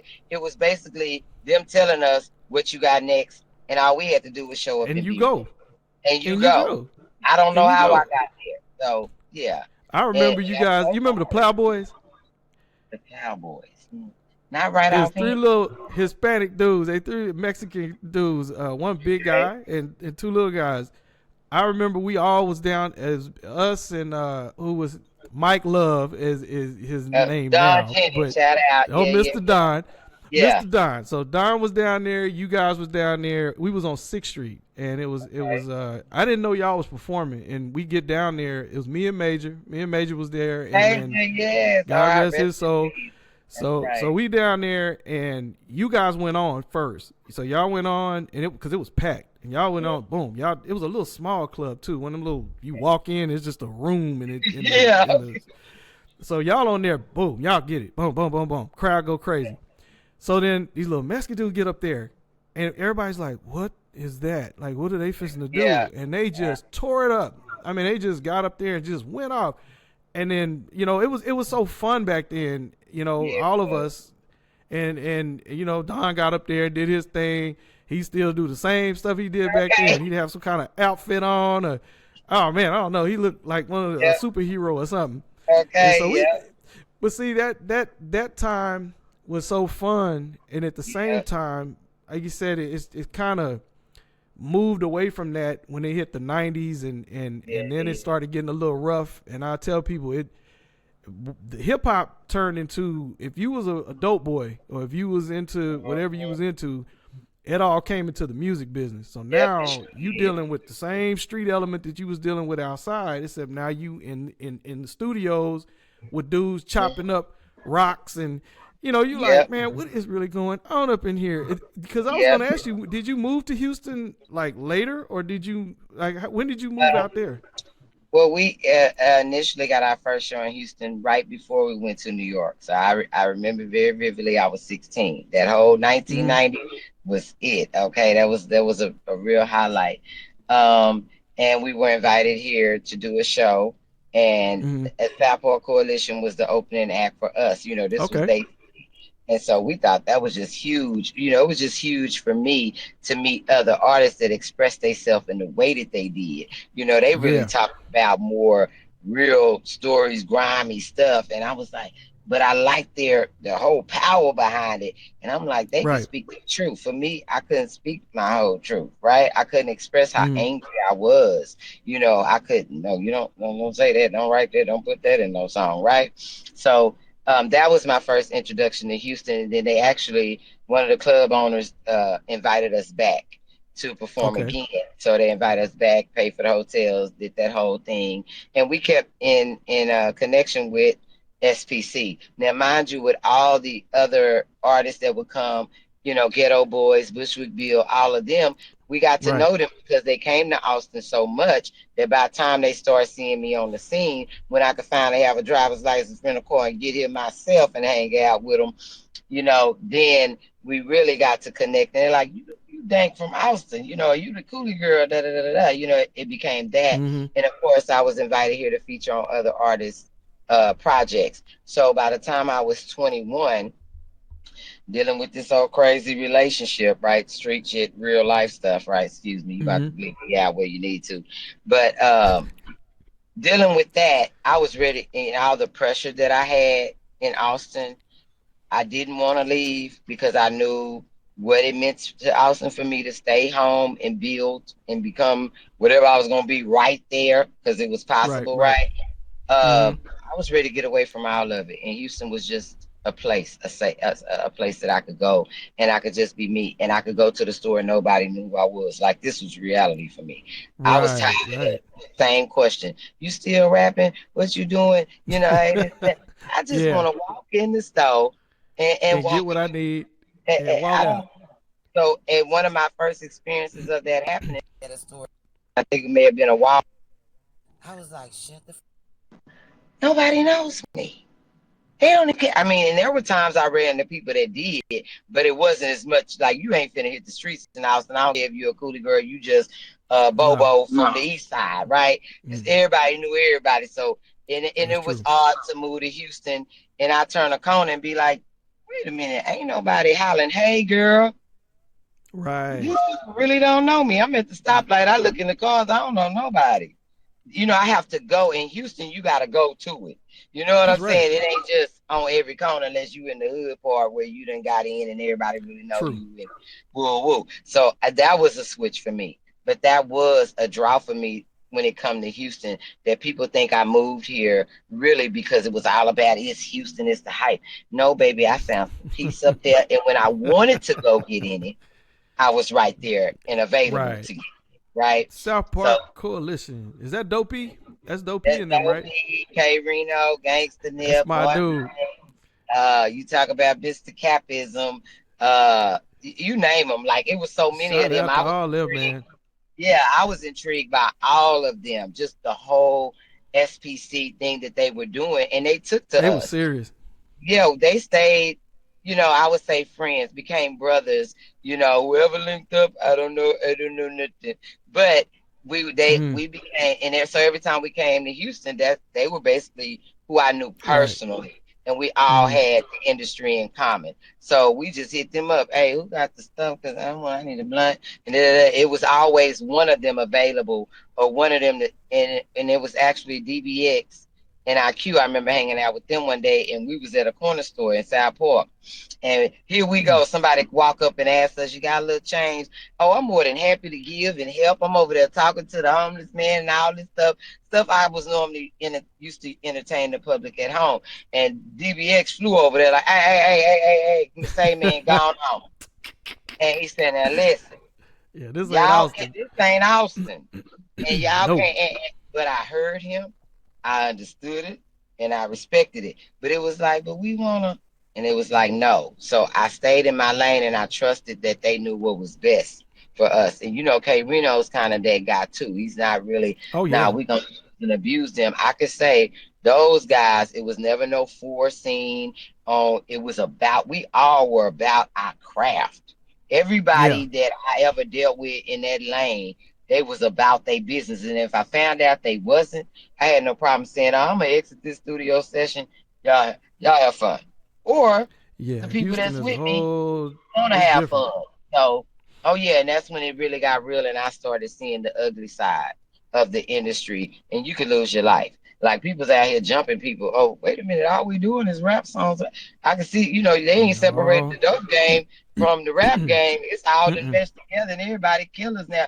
Well, wait a minute, because you got me messed up just because I'm from Austin, baby. We're not gonna play that game. you know, I had to stand up for myself or make sure I didn't get crossed. So I made Yeah. sure to watch how I moved. And because I think people or other artists that could have took me down that road, they respected how they met me because they met me in Yeah. Austin and around my people, my protection. And they was like, nah, we can't mess with her like that because it'll get back to Austin. Or it was just a mutual respect because they Yeah. still travel to my hometown and perform. You know what I'm Oh yeah, saying? yeah. Yeah, That out. Dopey, man, that's my dude, man. We got songs together, man. Way back then, we used to do so. I And own that, hooks of their songs. yeah, That's man, my dude. now he Murdoch, So that was back when, see, even some Yeah. of the SPC members don't even know about SPC as much as I know. They would Yeah. see him and K Reno with COD, AC Chill, or rest in peace, AC Chill, Murder One, and Gangsta Nip. If I'm not mistaken, they were the backup dancers. Even though they knew Hmm. how to rap, they wasn't at the forefront. It was Dopey and it was K Reno at Yeah. COD coming out dogging. Back when we still had tapes, right? So they That's were the right. first person to take us to Sharpstown Mall. They were the first ones to Yeah. introduce us. Gangsta Nip time. We finna go to this chicken place, Timmy Chan Chicken. We like, sir, we don't want no more chicken. We grew up on chicken and all. What else you got? Now you ain't never had no chicken like this. And we didn't mind it. We in we in South Park, MLK. So when we found out we can get six wings for $2.99 and some rice and a biscuit and a pepper. Oh yeah, where Timmy Chan's at? We back. We want to go to Timmy Chan. Look gravy. Oh yeah, so y'all winning. Yeah, I so love Houston. My family's from Houston, so everybody I know is all my grandmother lived. My grandmother lived in off of Little York, and she lived. You remember the club Gucci? It's a whole that's where they brought us to perform. One of our first yeah. performances here. That was one My of grandmother Miss lives right next the to owner's Gleason name Park. was Ray. I don't know what it was Hmm. next. I just remember them taking us to the place, and I remember the Oh inside of yeah. performing. I remember meeting the owner of the club. His name is Ray, who I recently Hmm. had been talking to Mr. Capism, another member of SBC, and he was like, he knew all of them. He said Mr. Ray lived across the street from him. I'm like, well, I didn't know him to that level, but I do remember Club Gucci's and performing in Oh midnight. yeah. It was Club Gucci's in midnight hours. Those were the two clubs That's we right. originally Yeah, came we from. used to hang out in Houston. Houston is like my second home. So I mean, I go out there and just I know everybody. I mean, I knew everybody. You know, the weird thing is I had the exact opposite effect because like Sam Houston Boys, when we did that at their first album, they Mm-hmm. it was kind of odd because we had all the Houston acts before they had really, really, really, really blew up, and so it was Right. everybody on those albums. And so it was like years and years later, and we didn't have distribution yet. And so I went to Houston to go talk to Southwest Wholesale, and me Okay. and one of my business associates, and I don't know, I was in the studio. I wasn't trying to be famous. I wasn't trying to be out in the world. So I'm Right. in the studio working. I get to the place, I'm talking to them, and I'm sitting there, and the dude goes, "Okay, so you want distribution? Fill out your paperwork." And then I'm filling out the paperwork. And he said, "That your name is Albert Redeaux?" And I'm like, "Yeah." He goes, "You the Albert Redeaux?" And I'm like, The "I don't know about Alvarez. I don't know about the." I said, "You talking about my dad?" I'm thinking you talking about Albert Redeaux Jr. or something. You're not talking about me. He's like, "No, hold on, come with me." So he took me in the back. All the dudes come up and they like, "Man, this Albert Redeaux, man, this dude did a track for this and that and this track and that track and this group." And I'm like, "Okay, Ain't no what's happening? What is happening here?" "Hey man, if you want a distribution deal, you got it." And I'm now. like that, like that. How many? What you got? What's the number? What's the number? What's the units? So I got two artists that I put through distribution. I didn't even know that anybody knew who the hell I was. I wasn't paying attention. I really wasn't. I Yeah. was just Yeah. working, and so it was kind of fun being out there and then I can coming relate. back and yeah, it was weird. I Then can coming relate to home that. and Just like even talking about when I mentioned that SPC opened up for us. I don't say that as a slight. I say that as when I met them, I thought, I knew they were already moving around their city. They hood, right, they were big here already. So the fact that, you know what I'm saying? I'm like, that was an honor. So we arrived to that level. Like you didn't, that's how I right. like iron sharpens iron. I didn't Yeah, never you think like, you yeah, didn't they here think for about it us, like yeah, that. they here for them for us. No, I was looking at it like, nah, they live for real. And they opening up for us because we had opened up for so many people, which was still an Right. honor. We don't care. We just on the same stage, right? We get to do Yeah, what we do. it's So part of the game. yeah, it's part of it. But when the game got ugly and it came to people, really getting hurt, even some losing Yeah, their lives, it got dirty. That's when it got real, and I was being able to be a witness to that. It did take some of my desire to be a part of. It's like it don't got. Hold on, yeah, that one ain't got nothing to do with that one, but they actually do in the world that some of these people were in, right? that's right. I was I talking had about to, the same thing the okay, other I day. had to get myself together. Wait a minute, hold on. But No, they want to put you in the beef. They want you. okay. They want you to take Now, sides. so I was scared to click up. Now I'm not assigned to nobody like specifically in this That's specific. I'm from Austin, right. so whatever That's y'all right. got, I mess That's with it. them. I mess with them. I mess with them. I mess with everybody, and I ain't packing no bones to nobody. And it's not a fear. It wasn't a fear thing. It's just the same man. That No, ain't how I do. I'm about my nah. craft. I ain't got time for We all that. don't do that. We We don't. We ain't built don't. like that. No. This got to be a personal attack for me to That's come out, right. for the dog to come out. But I We over not some clicky. music and yeah, I'm not with the clicks. My clique is the Cooly Girls, and we rappers, we artists, See that? you See, know, me we and you did the same uh, thing. We got in the same situation because they would do that. They would do that. They would yeah, be like, "Hey, man, we mad at these dudes over here." And I was in California. I went to all different places. They yeah, be like, "No, we don't like that dude," and da da da da da. And so what we gonna do? Oh, whoa, we. I'm the only French okay, dude in here. I'm the only Creole dude in here. Ain't no we. Ain't we nothing. I don't know nothing about nothing. I'm from Austin, Texas. Now I got a problem with a dude on the east side. Me and him might have an okay, issue, but yeah. I don't know nothing about what we talking about right here. This I'm is not that music. invested. Yeah, y'all cool and everything, but I'm not that ain't how we been. I'm not that invested. I come for y'all, hope everything work out, but say, man, this don't add up to my rib that love me city or where I am. This ain't the arena I'm in. Y'all tripping. This ain't got nothing to do No, with no, y'all go all I ahead. want is my money. Yeah. I want my respect, Okay. and I'm Yes. out. And I'm out. All this other, I'm not gonna look over my shoulder with y'all cause see 30 of y'all ain't gonna be with me every day. And And that ain't you how know I what? move anyway. That's probably why the respect level is so high for you. It's just like it is for me. I never did that. So when people come from wherever they at, they always, greet me. Hey Yeah, man, da da da da. I never yeah, get that. Oh, you was with da da da da group, or you was yeah. with. Nah, The only I'm thing you good. can attach me to is the Cooly Girls and Cooly Nation in Austin or Houston in a way that's not that. Right. Now we talk about my life in the world, in the streets, that other side of life, that's different. But even then, I still didn't click Correct. up. I Look, did what I that did was on my me. own. Yeah, it was me. I rolled out. I'm still Yeah. like that today. I don't wait on nobody to get ready. You got your own vehicle? Okay, well I don't need to scoop you. I'm gone. I do what I I'm do. going down. I'm going down by myself. I'm going down. I don't got no problem going there because I'm at least have 3 or 4 of them. We all going to the ground together, baby. So, and I never like to draw people into any situation that definitely Right. has something to do with just me, and then I have to deal with because I can handle my own.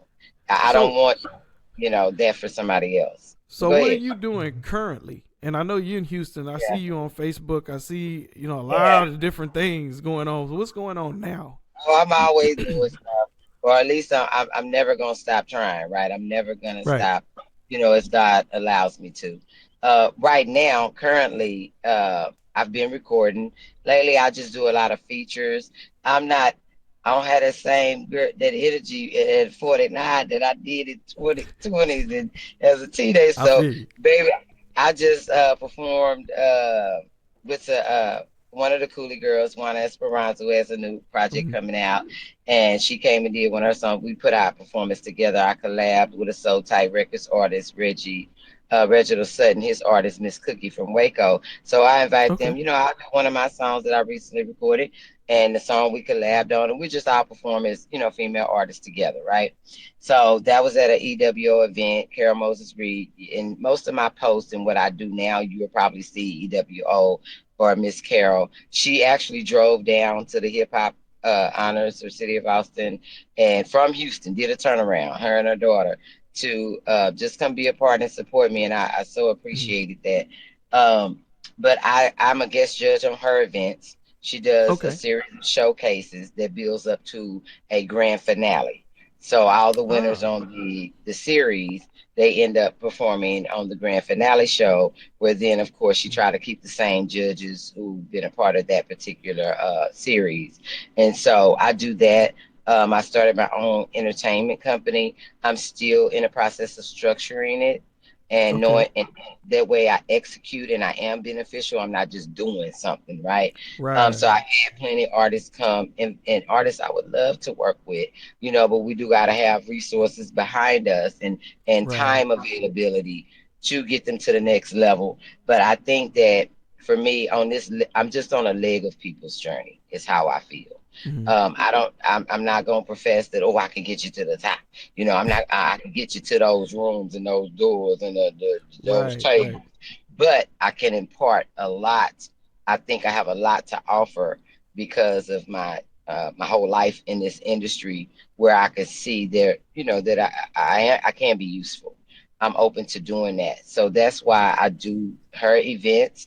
I love what Mm-hmm. she's doing with even her kids being in the industry, and just opening up a platform for artists to be able to perform, amateur artists. Some of them have never performed. And also, Oh, we're able to be real with them. We don't have to sugarcoat. I ain't gonna lie, it's been a couple of y'all judges that sat next to me and gave some criticism. As soon as the lights and camera was on you, you got on the mic. You did a wonderful job. You're awesome. Wait a minute. No, you didn't. We just said, okay, don't worry about it. Give me the mic. Because what we not finna do. we ain't And finna lie to the puppet. I don't do it it's because I'm so and so. I No, really don't have that they gotta mindset. learn. We're not doing them a service. We're It's doing them a true. disservice to sit up here and play that game like they out now. This is where you could tweak that at. And I don't care if I saw you perform 3 times in the last 2 months. You haven't changed that. And when it comes to me, I'm gonna tell you the same thing. And I know you got Right. it, or I wouldn't waste my energy. You're here That's for a true. reason. I don't know how far you're gonna go. You could be the next big thing. I don't know. So I am privileged to be here in your humble beginnings, Right. right? I see it as still an honor that, Kara invited me to her platform to work with her to do what she's doing. So starting the podcast, I've tried to launch several things, and, here come the sabotage. Here come things just don't work out, or it's not God's timing.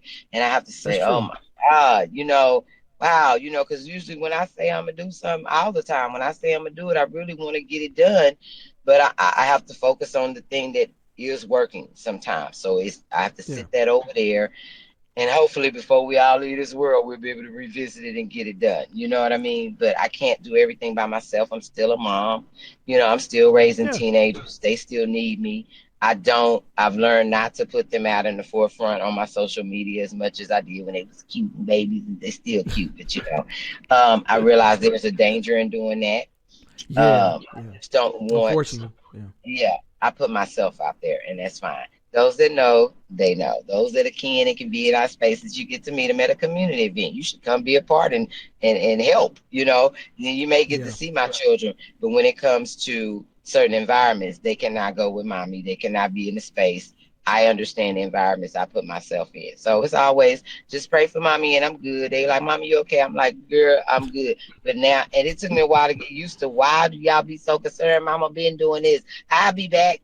They like, but you our lifeline. We don't care what the world think. You're all I got. Right. I need That's you back. right. But where are you going? Who were you with? But who were they? But what are their names? So for me, I do move with intent. I don't just hang out, like when we was younger. We just want to have our face on the scene, showing up. No, man, no. No, I move with intent, baby. If I need to be there, and a lot of people offer me, well, where you going after this? If I feel I got time, or I can do that, or I even need that, then I will. But most times I go do what I came to do, and I'm out. You know what I mean? So, Like I said, I'm retired. Even if okay. I do music because I feel like it. I want, like you said, Yeah. you get tired of the industry part of it because Yeah. at one point in time, people were pointing and clicking. Here, go do Yeah. this, go do that, go get Yes. in there. And it just gets to a point where you can't move, you can't think right. And once I Yes. got out, I had my own life again. Like you said, I got kids that are Yeah. teenage. I got grandkids and everything. I'm like, man, Yeah. it's We the deal with highlight you. of my day is my babies and seeing Yeah. my grandkids. That's what I like doing. Yeah. I like teaching my kids. The only thing that trips me out about them is I don't realize, just like you don't realize, I'm sure, they don't know the situation, like as far as They don't me. know you I are didn't who you are. I well, they knew They know now. you're daddy. Yeah. But they don't know. The older ones, they kind, Yeah. but the middle ones, that's a weird position when you go to a school or you go somewhere and the teacher Yeah. just mobs you. You know, hey, Yeah. oh my God, and you're like, okay, Yeah. whoa, and Oh, then right. Well, and you I've like, had what's one. going? I don't mean. I'm sorry, to cut you off. I won't even No, forget. But two things I want to share. One of my sons, or even I think my youngest son and my daughter, would tell me when they was in elementary school, it's their birthday, or I'm gonna come eat with them or come to their school. Can you come mm. as Miss Dank? I said, you go, I want to come as mommy. Like, I don't want them to see. I don't want them to relate the two, I, And they right. like, oh, look at. I'm like, okay, I'll do it for you. So I put on the whole, wear my hat, wear my jewelry, wear my outfit. Let me get my heels. Let me put it all together for them. But and then in 1 year, my youngest son Jeffrey, he was like, Mom. I was like, okay, he was gonna have his birthday party in Austin with his dad and every people. I was like, well, Mm, I'm gonna come down and I'm gonna show up, but I kind of let him have his space and do their own thing. He's like, no, Mama, right. can you show up to the pool party, but show up as Miss Dank? I'm like, son, that's the hometown. They Show don't care. up We ain't as Miss tripping. Dank. Now, my I oldest love it. son, it's funny.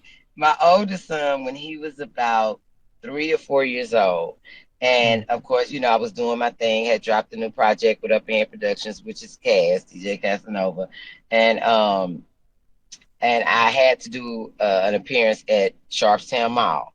And it okay. was performance, it was a whole performance inside the mall. So I appreciate that. I'm like, it's Sharpstown Mall. Yeah, I want to perform in there. So, my management and everybody had the table set up with my t-shirts, posters, all this stuff. And I got my son with me.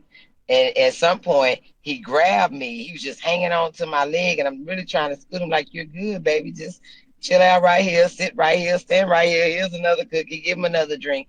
And then at one point, he ran up to me, and it was just so much fear in my baby face. And he was like, Mama, Mama. So I had to turn my attention to him. And I'm like, what's wrong? And he was just looking around like, wow, these people won't leave you alone. What, like in his little voice and his little way. And I Oh, remind, he don't poor remember baby. that. But he was just scared. And I was like, oh my God. And it just made me realize I need to be more careful, even though it was the mall, everything was pretty much a safe place. It wasn't It's the just the club perception atmosphere. of it. Yes, and I didn't know, I'm thinking he would be Mm, okay. He was not okay with that. And until I felt like he was old enough where he could handle it when I'm in those kind of spaces. And that may come to me because sometimes people just chill, be like, what's up, Dane? You know what I'm saying? And there right, are those right. spaces where people like, are you are, and they all over the place. It just depends, right? So I just learned that he can't go everywhere with me. One time I was at a business meeting with my management and investors. And yeah, she was a little tough. She was something else, because she had Mm. big money, right? Baby, my baby done sat there and hauled off and threw a piece of paper in the middle of the meeting and hit her right in the face. I was like, man, I'm trying. I can't bring you to another business meeting. Oh my Can't take God, you nowhere. you done hit the money in the head. Lord have mercy.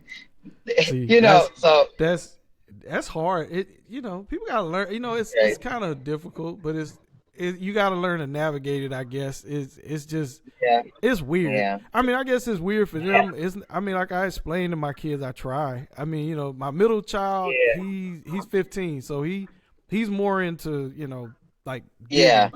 So he yeah. one day when he was like 11 or something, he came home from school, and he's like, Dad, what? You're famous. I went, I'm not famous, son. I'm Yes, not you fake. are. Oh Well, my my God. money Yeah, don't no. say that. Yeah, my money. Yeah, my bank account don't say I'm famous, but he's like, no, you famous. Oh my God, Dad, you famous. You're on Spotify. You're on this and that. I see your name everywhere, and I'm like, okay. I said, yeah, I can explain that to you. He said, no, I'm telling you, all my friends. It was crazy because now he's old enough that his Yeah, friends figured out who I am. So now he's oblivious. He's in his own little world. So yeah. the other day he was like, Dad, I bet you don't Okay. nobody know who Big Mo is. And I go, okay, son, you live in Texas, baby. Everybody know who Big Mo is. Mo is, Well, yeah. no, they don't. So then he called his Texas friend. He said, you know who Big Mo is? His friend said, yes. Who don't know? He said, and your daddy knows him because your daddy did music with him. I'm like, here go my son. Dad, I didn't know. Like, you're really. I'm like, okay, you know what, son? I need you to Right. bring that down, like Break just to it down. And go take out the trash. Thank you. right. Look, See that's the dad they know. They don't know no yeah, singing, no dancing, no none of that. they know dad, military dad. That's what they know, Yeah. military pop. Our kids So and our families are truly important to us outside of this industry, and people do forget that because they think you belong to them as an artist. You know what I mean? Even my with my oldest son, he won't even go. I invited him to the podcast yesterday. Like, you want to come with me? This and that. Mom, let me call you back because I'm supposed to go to the gym. There was a season in his life where he said, Mom, he was serious. He was like, I don't think you believe in me. He was like, I want to be a rapper, this and that. And right, right. I was like, I didn't know he was really taking it to heart, that I wasn't like, okay, let's get you in the studio, let's get into it, let's do this, do that. I'm not gonna lie, my heart of hearts, being a black male or a male in this industry, I did not want it for any of my kids. Amen. I wasn't gonna stop them, but if you wanted it, it was gonna have to be so in my face I could not deny it, which is the kind of person I was when I grew up and how I ended up in the industry. You couldn't deny me. You wasn't gonna That's deny my me. that's my So 8-year-old. that's right. So if they're not gonna, then that means I'm not pushing you. I'm not making this, ain't gonna be just a phase. I got to know this is a part of who you want to be, because now I don't gotta just look out for me. I definitely gotta look out for you. And I feel This the is same way about these young artists that I meet today. Shout out to Huncho Perp and Sam One, a female rapper that was on the podcast yesterday. We gotta do the edits and post. Shout out to Trials. Those were the 3 top winners for the EWO event. When I see these young people and they're recording their music today, I'm honored to be a part of this season in their life, still have an ear to the industry, to see them, because they're the next us, or they're yeah, the next Cardi B's, or the next Zeros, or whoever it Scarfaces, is. or Yeah. whoever it is. We don't know, but I know one of them is here. We're gonna cross paths with 1, 2, 3, or 4 of them. Somebody's crossing through here. Well, and I think that it'd be great though if at some point we realize we are okay where we are.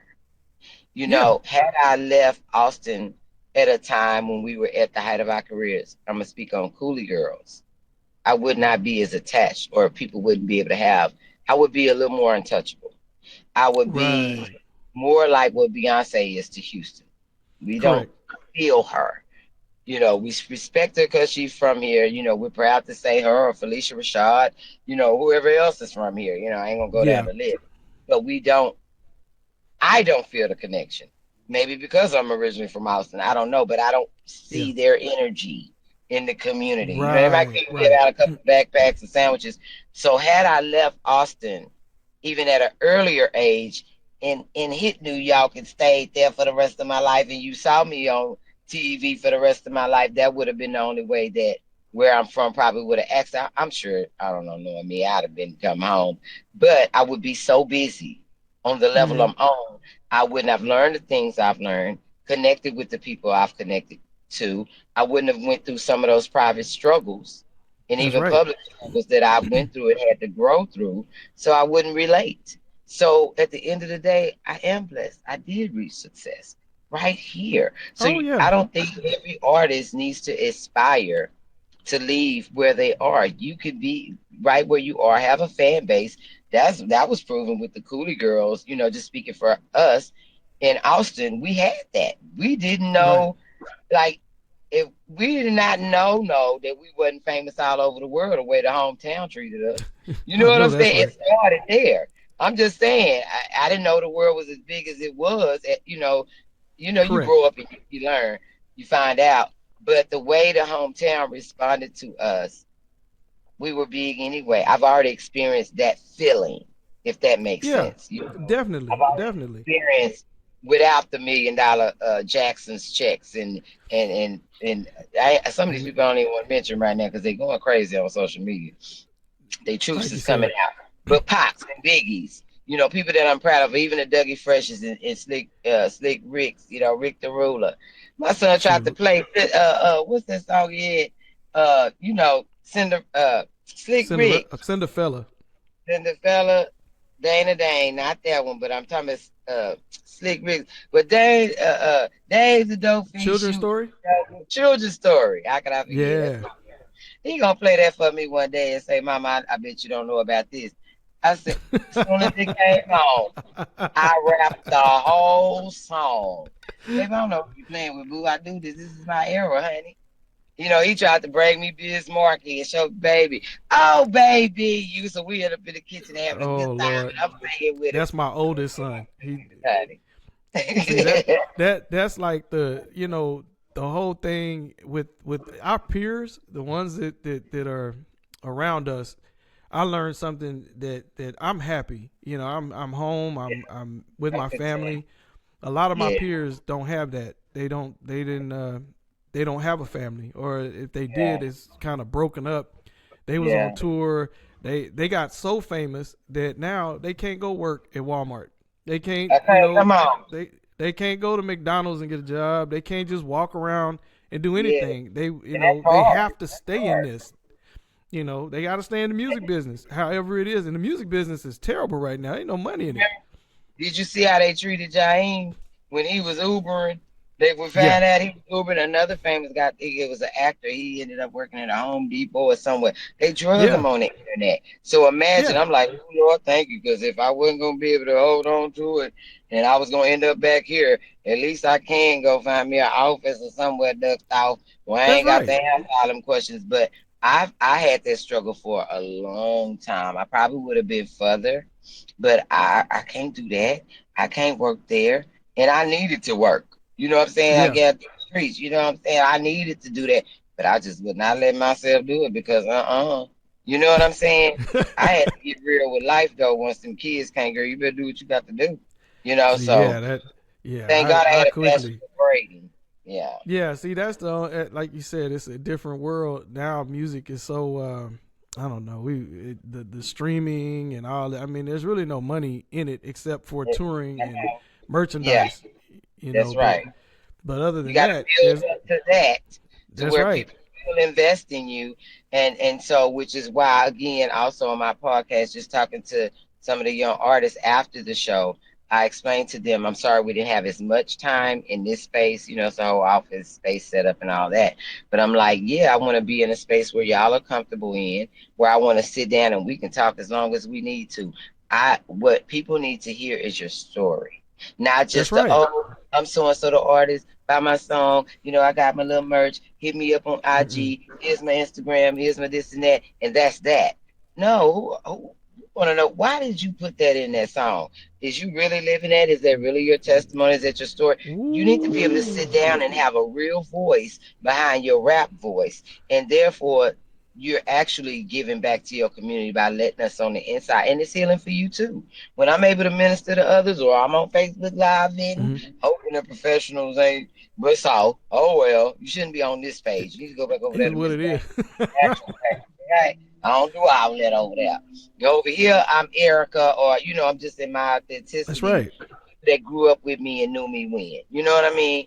From this to that. So it's like I want to give you a platform where y'all are actually able to share, even in a professional setting, but you're able Yeah. to relax a bit, be who you are. It ain't no judgment. You know what I'm saying? Like I told him, yes, I hit my cigarillos, but I don't smoke on camera. I don't take pictures with cigars in my mouth and on camera. I'm not saying I never will, but if you catch me, it was by accident. That's the way I rather perceive myself. I got kids and I want them to move a certain Right. way. It's not because I'm better, I'm trying to hide. Hell no. If you see me now, hey, you know what it is. You got to be in my space, in my spirit. But I'm like, I want y'all to be able to tell your stories. Tell me about your mom. And one of the artists he has that he made a whole brand behind his mom and her passing and wanting to honor her. And I'm like, I love that, and I wear a medium. So See, to tell that's me what awesome. the ticket is, and I want to invest in it, and I need to buy me one of them so I can wear it. If you can't give me one, well, as soon then we put that coin together, and I got you, right? That type of Hmm. thing. So we don't have to do it, but I do it because that was me, and No, that's I the just right way want to to be treat out those here. artists. You have to Yeah, treat I them that way. respect them. I know the journey, and for some it's a way out of their reality. You ain't got to. I Yeah, can look at you and tell, or the world needs to know this. And if you're that's willing to true. share, I welcome you to my platform. I don't care if you was, I mean, I care to a certain extent, but we have people in the hood we grew up with. They wasn't even artists, but they were profound. They might have been beauty shop owners.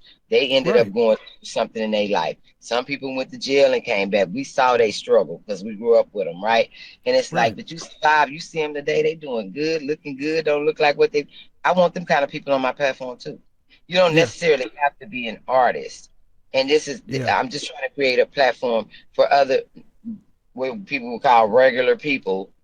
And I want them to know you were appreciated. It was because I saw your strength that I too was able to persevere, because I met you, back when we were selling and hustling and but you were strong with it Right. and play. And so I was able to survive because of something I was able to pull from seeing you survive, in the hood. You know what I'm saying? So I like to say I'm a sum of a lot of people, not just Yeah. industry, you know, um, From that's one of my everything that you saw, just your surroundings, just everything it's just, around you.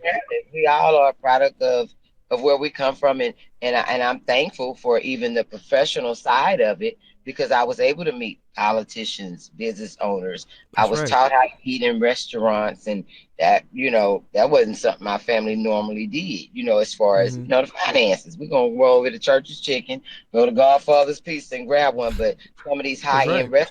restaurants that I was exposed to at an early age, I was taught how to conduct myself in those Correct. spaces. Now, this ain't IHOP after the club, being loud and rude to the waitress and stuff. Ah, You know what I'm this ain't saying? Whataburger. Bring it down. You know what I'm saying? This ain't that. I know how to operate in the space that I'm in.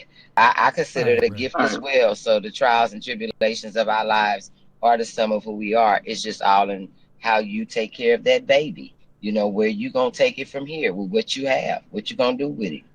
A lot of I people tell we you know what. still ain't breathing to do something with it. So Mm. it's a privilege to be alive and still be able to do something with it. And then you learn past when you was crazy, ignorant and doing stuff.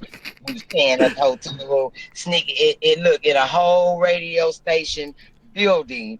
And they honored to have the Cooly Girls. And while they got us waiting on the next recording, y'all, come on, let's go walk the office. Ooh, she got candy on her desk. Ooh, I know when she came back to work, she was trying Oh to figure out Lord. where hers kisses and that soda went. Oh yeah, but we were kids. That's not an excuse, but it is an excuse. Even though It I is don't what care it is. if they Yeah. think us we Cooly Girls and we got the act perfect shit. Get that hot pocket out of that drawer, right, out that refrigerator and stuff. And they got sodas in here. Come here. So yeah, we did that kind of mischievous stuff. We did. Ooh wee. I gotta keep it real, but we're humans at the end of the day. And sometimes we had to let loose. It did get back on TV and be like, yes, we're the Coolie Girls, and we're honored to be here. And life is amazing, and this is just so awesome. This platform. That's why I tell you, I love how honest and just real you are. Yes, It is and I know, people maybe tell you all the time, like, oh man, you just, why you so like, oh, I boy, love is it. it Erica or Dank? Which one is in the I, bit?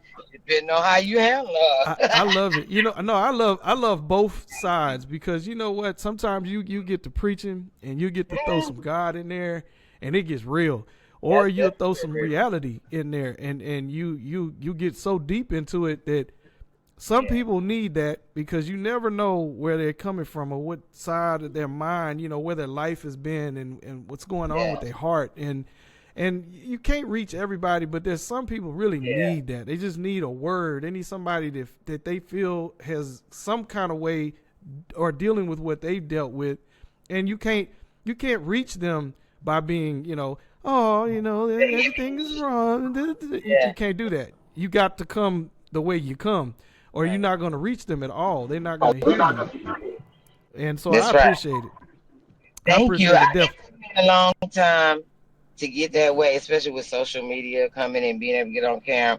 That's why I guess I don't get on camera as much. You don't see a Yeah, lot of video of me. Even though I've been in the industry, it was always a private outlet for me before it became yeah. public. And so I have moments where I'm not as comfortable on camera because, oh Lord, I want to make sure, because that's how I was trained. Oh wait, but I just want to be me. All of Is this us. a place that I can be me? And so, yeah, it took a while to get there. And I'm like, I had to be okay with, I can't please everybody. And there is a real me in here, and she needs to speak. So being stifled for so many years and having to uphold the banner for so long, I'm just at a place in my life at 49, and even before, a little before, I'm just tired of that. And I need people, I want to connect with people. I want them to connect to me, and it's real in the field. I have to say, I've been hungry too. I've been homeless too. I sold out too. I crossed some lines too. I did some straight up in the change too. I'm not an alien.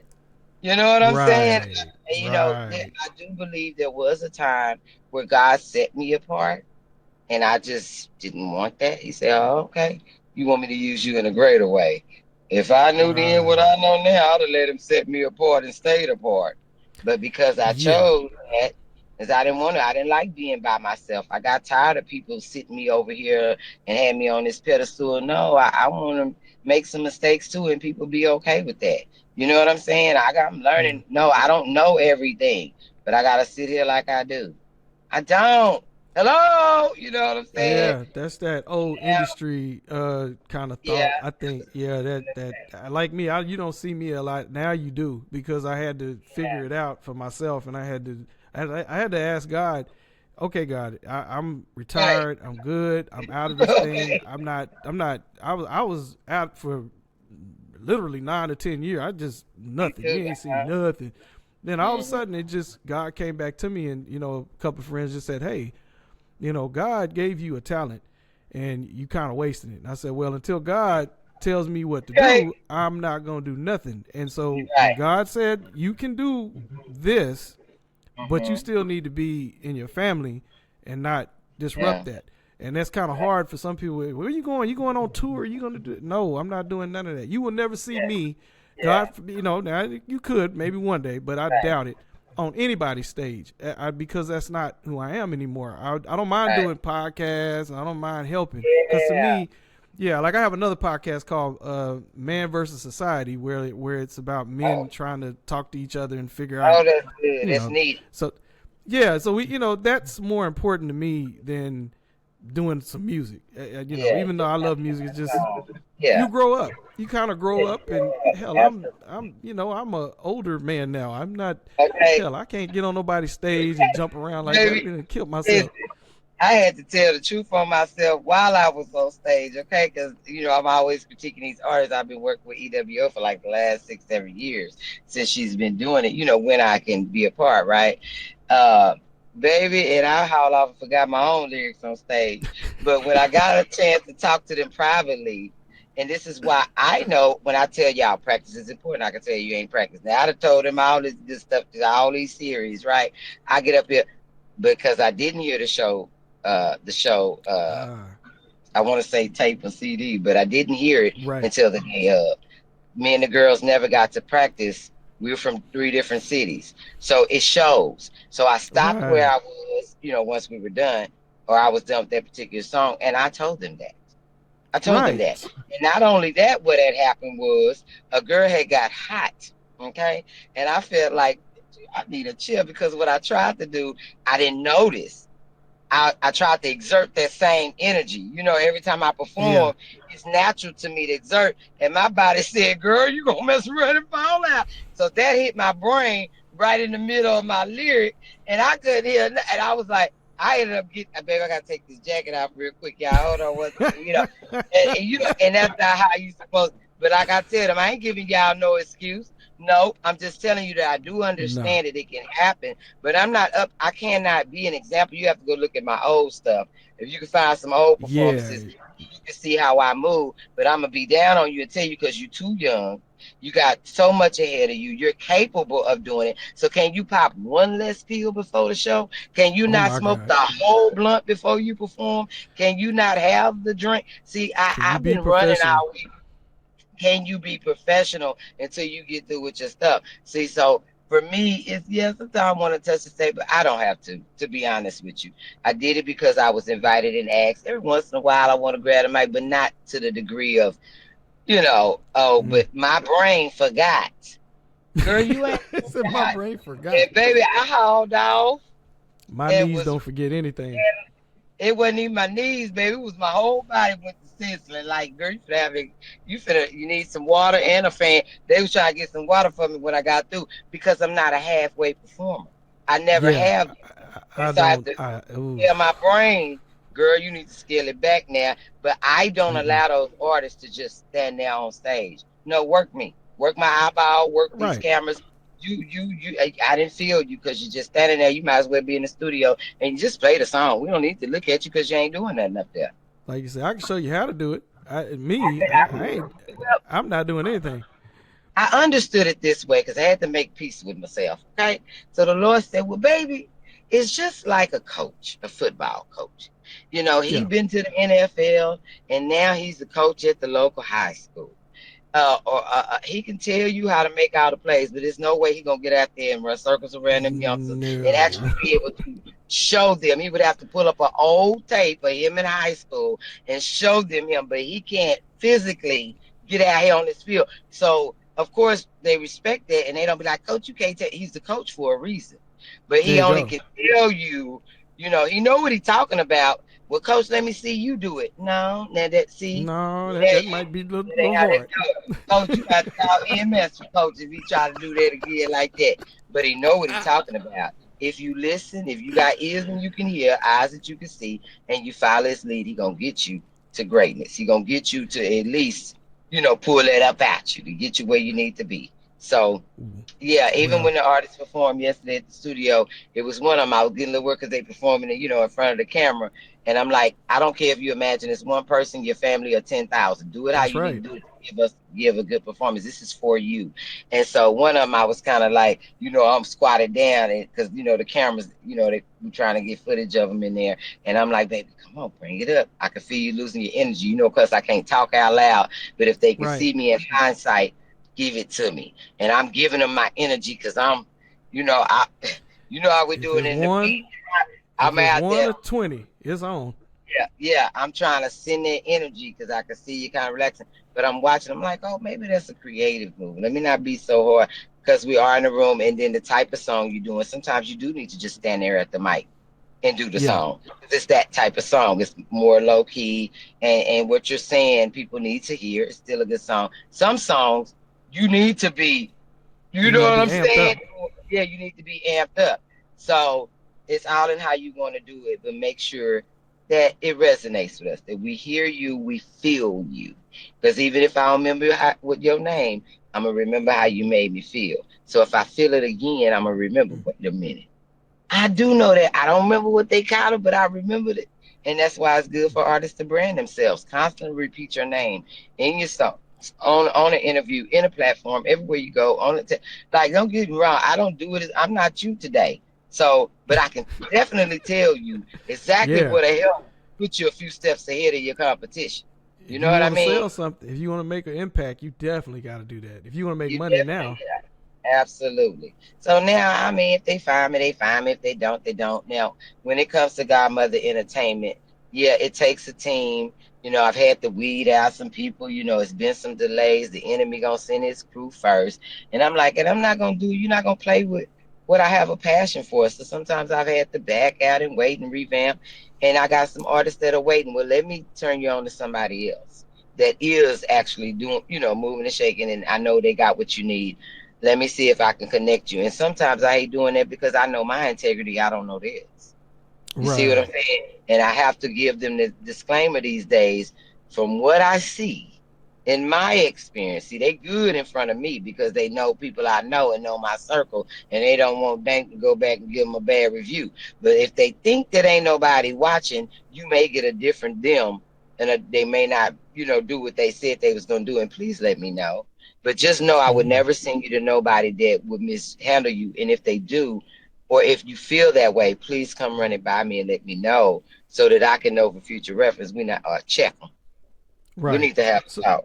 You know so what I'm this saying? show that the show that you're judging is this is strictly online or is it TV? Is it just Uh, Houston or? yeah, and I want her. We've talked about expanding her brand because it's her thing. I sit the Mhm. sideline and just be a part to support. It's Okay. EWO events, artist sign up. And but I would love to see something like that in Austin. I would Yeah. travel for that and come. But we do have to have that community support, or we have to get them. Hey, you got to sell tickets, whatever brings the audience out. Everybody ain't gonna like your message. It was one time Right.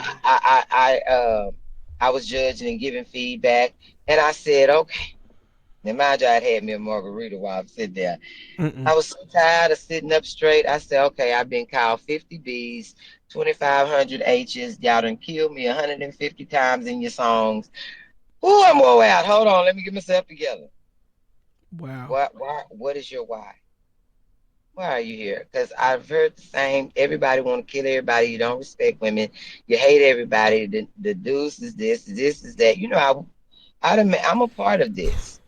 How Oof. can I do what I've done? I can't undo it by myself, but the little that I do can make a difference in these artists' lives. You know what I'm saying? I did the whole That's right. gangster rap. It was my truth.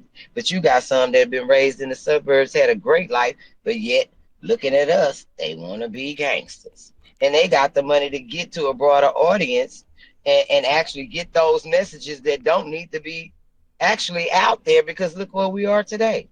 I Artists used is to cut them dying, dudes these off. young kids I cut in them the dudes off when they were in the studio. I used to hate that. They be in the studio and I'm sitting there recording, and you hear somebody come in and man, then I shot him and then I stabbed him, and then I pop, and I'm like, and hey, you oh, ain't in oh. prison? So Wait, I stopped the tape. People tell you this is who I am. I stopped the tape where I got Mad Creole for. I stop it. I come here, man. Let me talk to you for a minute. Have you yeah. ever shot a gun before? Have you even seen a Okay. gun? And I would Now for real. pull my gun out, and oh, whoa, yeah. Now you see the reaction that you have. That means you ain't never shot nobody. You ain't never popped nobody. You ain't never seen a gun. So why are we in here killing like 300 people that you have never Okay. killed? And man, and when they hear your stuff and you do get a little popularity, you go out to the club to perform and you really just Now they came there want to to do pop that. your ass for real. And they want to pop you and then they want to test your gangster. It's in your music. It happened with Zero and everybody got online. Well, I thought he was a gangster. I thought he was this because of what, him and what's the name, Trey had went through and they jumped him this and that. Come on, man. And it took so much credibility. See, okay, good job. Come on, man. That's family Can we business. get back to the art? And it was. And can we get back to the video? Because these youngsters don't even understand how to separate the two. For some, it is their Right. life. It is their reality. And I can tell the difference when you're singing it. I've told an artist that, and I don't care if she see me saying it twice, excuse me. But how did you kill 50 people in this one song and you done came out here to perform in your Easter Bunny dress? I said that on the panel. And you I ain't in said, 'cause jail. I ain't never in the hood had nobody show up say, hey, they messing with us, y'all. Let's gather up, get the pistol. We finna go handle up. And I went in there and grabbed my Easter Bunny dress. I understand you want to be cute, but I don't believe you. So why are you singing that? I I see had your an artist. tattoo. I had an Go ahead. artist that was Mm-hmm. they were from, I don't know which town they were from, but they came to the studio and the dude was a blood. No, he was a Crip. And so he just, I kept cuz and he was, rapping and cuz and cuz. And so I'm like, okay. So, after he gets done, I said, come here, man, let me holler at you. I said, dude, you a Crip from where? And so he told me to, the set, right? And I'm like, okay. I said, you do realize that you from Texas, and if you go to California, this is a Man, whole different ballgame. So the dude went to California. He did not listen to me. He went to California, mind back. started all that cousin and got tripped up in a neighborhood. Ain't gonna say which one, but the dude there knows some of my cousins in California, so they called me, and they knew me, so they called me. Hey man, I got this dude down here, man. He say he a Crip and he da da da da, and I'm like, oh gee. Okay. I said, man, he don't know what he talking about, man. Can you Please put turn him it on the blue. phone? Yeah, I Please. put him on. He put me on the phone with this dude. I'm like, dude, apologize. Say you don't know what's going on. I got your Mm-hmm. back. They're gonna let you go. I said, but if you keep on what you doing, you're not gonna make it back to Texas. Trust me, I'm you won't. telling And you. I've done that for I've been three or there, four seen it. artists. I've done it for Yes. 3 or 4 artists that tried that Thank same God. thing. Bloods, Crips, whole 9 yards. It's different. The world is totally different in different states, cities, Sure. towns. It's not Real where in the you're from, it's where you're at. That's right. I even experienced that, like I said, one of the Cooly Girls is from California, my best friend Kiki. So we went there and traveled there, of course, we were around her family too. And, so that whole Mm. environment. Oh, I seen it for myself. When we actually went to one of these parties, I didn't know. Somebody said, yeah, don't bother them. They from Texas. They don't know. I didn't know the whole apartment building is Crips, the mamas, the grandmas, and everybody. Oh And yeah, yeah, it's I family. got red beads in my head and Oh red no, lipstick. They don't do all that over here. We oh didn't no. know, but because they was like, nah, they cool. They even but it was funny because right after we got back, I want to say from that trip, I was in high school at Reagan. That was during the time that everybody wanted to start that. Oh, we Crips over here, over here 12, Right. we 02, we blood. I'm like, we all grew up at the same grandma. I done ate at your grandma house. You done ate at my people house. How's y'all killing it? Y'all play too much. Now, when I was there in Cali, we went back to hang out with a few of the guys that we went to this party. And everybody was cool. Nothing happened to us that night. They invited us back out. We was there for like 2 weeks straight. So it was really more of a family thing. And, of course, Kurt got it in on some management side thing Hmm. on the business end. But when they invited us over, like, let's go watch a movie. We're going to hang out at our partner house or whatever. But we wasn't thinking we was in danger or none of that, right? We kind of knew them. Mm. We must have had some people in common. Plus, she had some older kin folks that was in. So whatever it was, we were safe, right? Thank you, Lord. But when we got there, they loaded up another car and put us in that car with the VCR, and we finna pack it, right off to where we're gonna go hang out and hook up the VCR and chill out, hang out. Right. And I ain't finna tell you how we drove like 1 block. We drove off the front street of these apartments, down the street, through maybe a stop sign or two, and turned up in some apartments and got out and went upstairs. And those apartments really remind me of the scene of Tupac on that movie with it on Poetic Oh Justice. yeah. I think when his baby mama, where she lived at, Hmm. it looked, in my memory, it looked just like that. We drove on the inside of it. And I'm trying to figure out, we could have walked here. Why didn't we just walk down Walk. the Yeah. street? They said, no, you don't understand. No, See, we we don't walk Crips like right that. there on that set right there, but right here, we done crossed over into territory, and since we Crips, we can't be seen, even though my partner over here, whatever. So we had to come inside and come up here. That's Oh man, right. I'm like, so when I Oh come no, back it's home to deep. Austin, y'all not get this ain't how we move. I don't know why everybody in my hometown want It's to get into very deep, man. Them gangs is deep. a Crips game. don't like Crips. Certain streets don't like each other. You don't. I mean, If it's you so gonna many get little in, deep. Yeah, it's so deep. they gonna jump you in. You don't Oh get to yeah. just walk to the corner store and be like, "Oh no, I'm not a part of that." Nah, No. you getting in. Oh yeah. This is You. what we do here. You getting in. Trust me. I don't. I'm like, thank you, Lord. I wasn't raised I up had to there. learn the hard way. One of my cousins got into it with I don't know, her boyfriend. I don't know what he was, but he was driving. We was at UCLA, driving around. It's kind of like 6th Street, and so we was Right. driving around, and her ex boyfriend or whatever, he liked her or whatever. He was a blood dude in the car. I don't know what he was. So he's just Okay. cussing my cousin out, just calling her all kind of names, and I'm in the back seat, and she has like a rabbit with the top off. And so I'm like looking, I'm like, say, man, you ain't gonna say nothing to this dude, man. You just gonna let her, call her all kind of bitches and da da da. And he ain't say nothing. He just kept his head down. So I started poking him in his head. I'm like, dude, hey man, you ain't gonna do it. So now the dude said, I said, hey man, my cousin ain't gonna beat too many more bitches. So then he Okay. said it again. So now I hop out the car. I'm in the military. I'm in San Diego, and I had drove down on a bus to get to LA. So I'm not knowing none of this, So I'm in there. I'm getting ready to fight this dude. Dude's walking backwards. He ain't trying to fight. So I'm calling him all kind of names. Come on, man. Da, da, da. He won't fight. He just keeps backing up. He gets all the way up the street, and I just stop and I get back in the car. But when I look back, it's like 20 dudes. They got guns. All of them Baby, is strapped. you right on in. They Yeah. get to shooting. My cousin is like, get in the car, get in the car. We get home.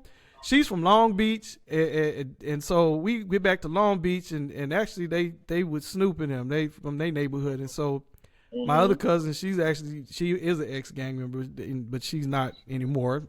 she's Right. a pastor. Oh, So she was like, look at God. what are you doing? Like this is not Texas. We do not fight up here. We shoot. Yeah. We don't Yeah, fight. yeah. It's the a way to move. totally different world. Totally different world. And you learn the hard way. And if you lucky, you get away. If you don't, Yeah. then you dead. Yeah, and it happens, and it has happened. So, and this is why today in my life I can give God the glory. I've seen a many things, and a many things could have happened, but they didn't. You know what I mean? Right. Like it's always this covering over That's right. my life. And at some point, you acknowledge this ain't just by happenstance. This gotta be No, a God thing. There's a it's because if the God. devil had his way, you can't reason with him. He wants No, everything. He'll go for it. He ain't scared. So the fact that I was raised in church in Austin, I grew up with the word in me. I know a lot of that covered me in some of the spaces and arenas, and even people that I've ended up encountering. You know what I mean? Yeah, I'm not no punk neither. You know, I'm like you all know me. I ain't no punk neither, but uh, I know it was God. I know it that's was right. God. And so going forward in my life, yeah, I'm not gonna say I'm a perfect servant, but I am definitely better than what I used to be, and I want to No pass one that is. wisdom along and share it. Yeah, and I know, and only the real. Some people don't know that, or understand like you understand, and that no one is. People think no, everybody should be like me. You should just be one, two, No. three, and I don't know what's wrong with you. No, Those are the it's ones that got reality. problems because they the ones that Yeah. got problems. That's the devil right there. Yeah, I'm like, it's 332 million people in the United States alone. We're not all the same. We're No. not going to always agree. We're not going to always get to level five at the same time. Two people No. can't walk through a traditional door at the same time. Nope. You see people on comedy shows try to go through the door at the same time. You can't. So you got to leave room and grace for people to get there when they get there. But you That's can right. almost see this person, that's a chosen one, or that's a real one. So Right. or it's been me. Sometimes God allowed it to be you, so you didn't get too much high on yourself and forget and think of yourself That's too high right. to you out to wherever you came from. Understand it's a blessing, it's a privilege, it's an honor to be called a servant of the Lord. That's right. Okay, with all that cussing I can do, I can tell you that that is my ultimate truth. Amen. No, that's real. See, that's why That's I just love the hell out of you. I love you. Thank you. I love Cause it. and I know you've always supported me or reached out to me and wanted to work with me through the years. I have not forgotten. Sometimes it just didn't link up. Sometimes I was Yeah. in my full throttle dank energy, and I didn't always feel like, yeah. I've had people call and say, "Now listen, Dank, we to the feature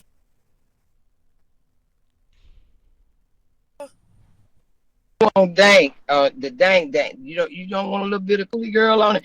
Now just go full throttle." Now Dank stuff say anything because I've seen everything and seen a lot. So which part do you want? There are times when I've said I'm not living that lifestyle no more, and I know life and death is in Right. the power of the tongue, and I don't need no repeats. I really don't want to be a part of that song.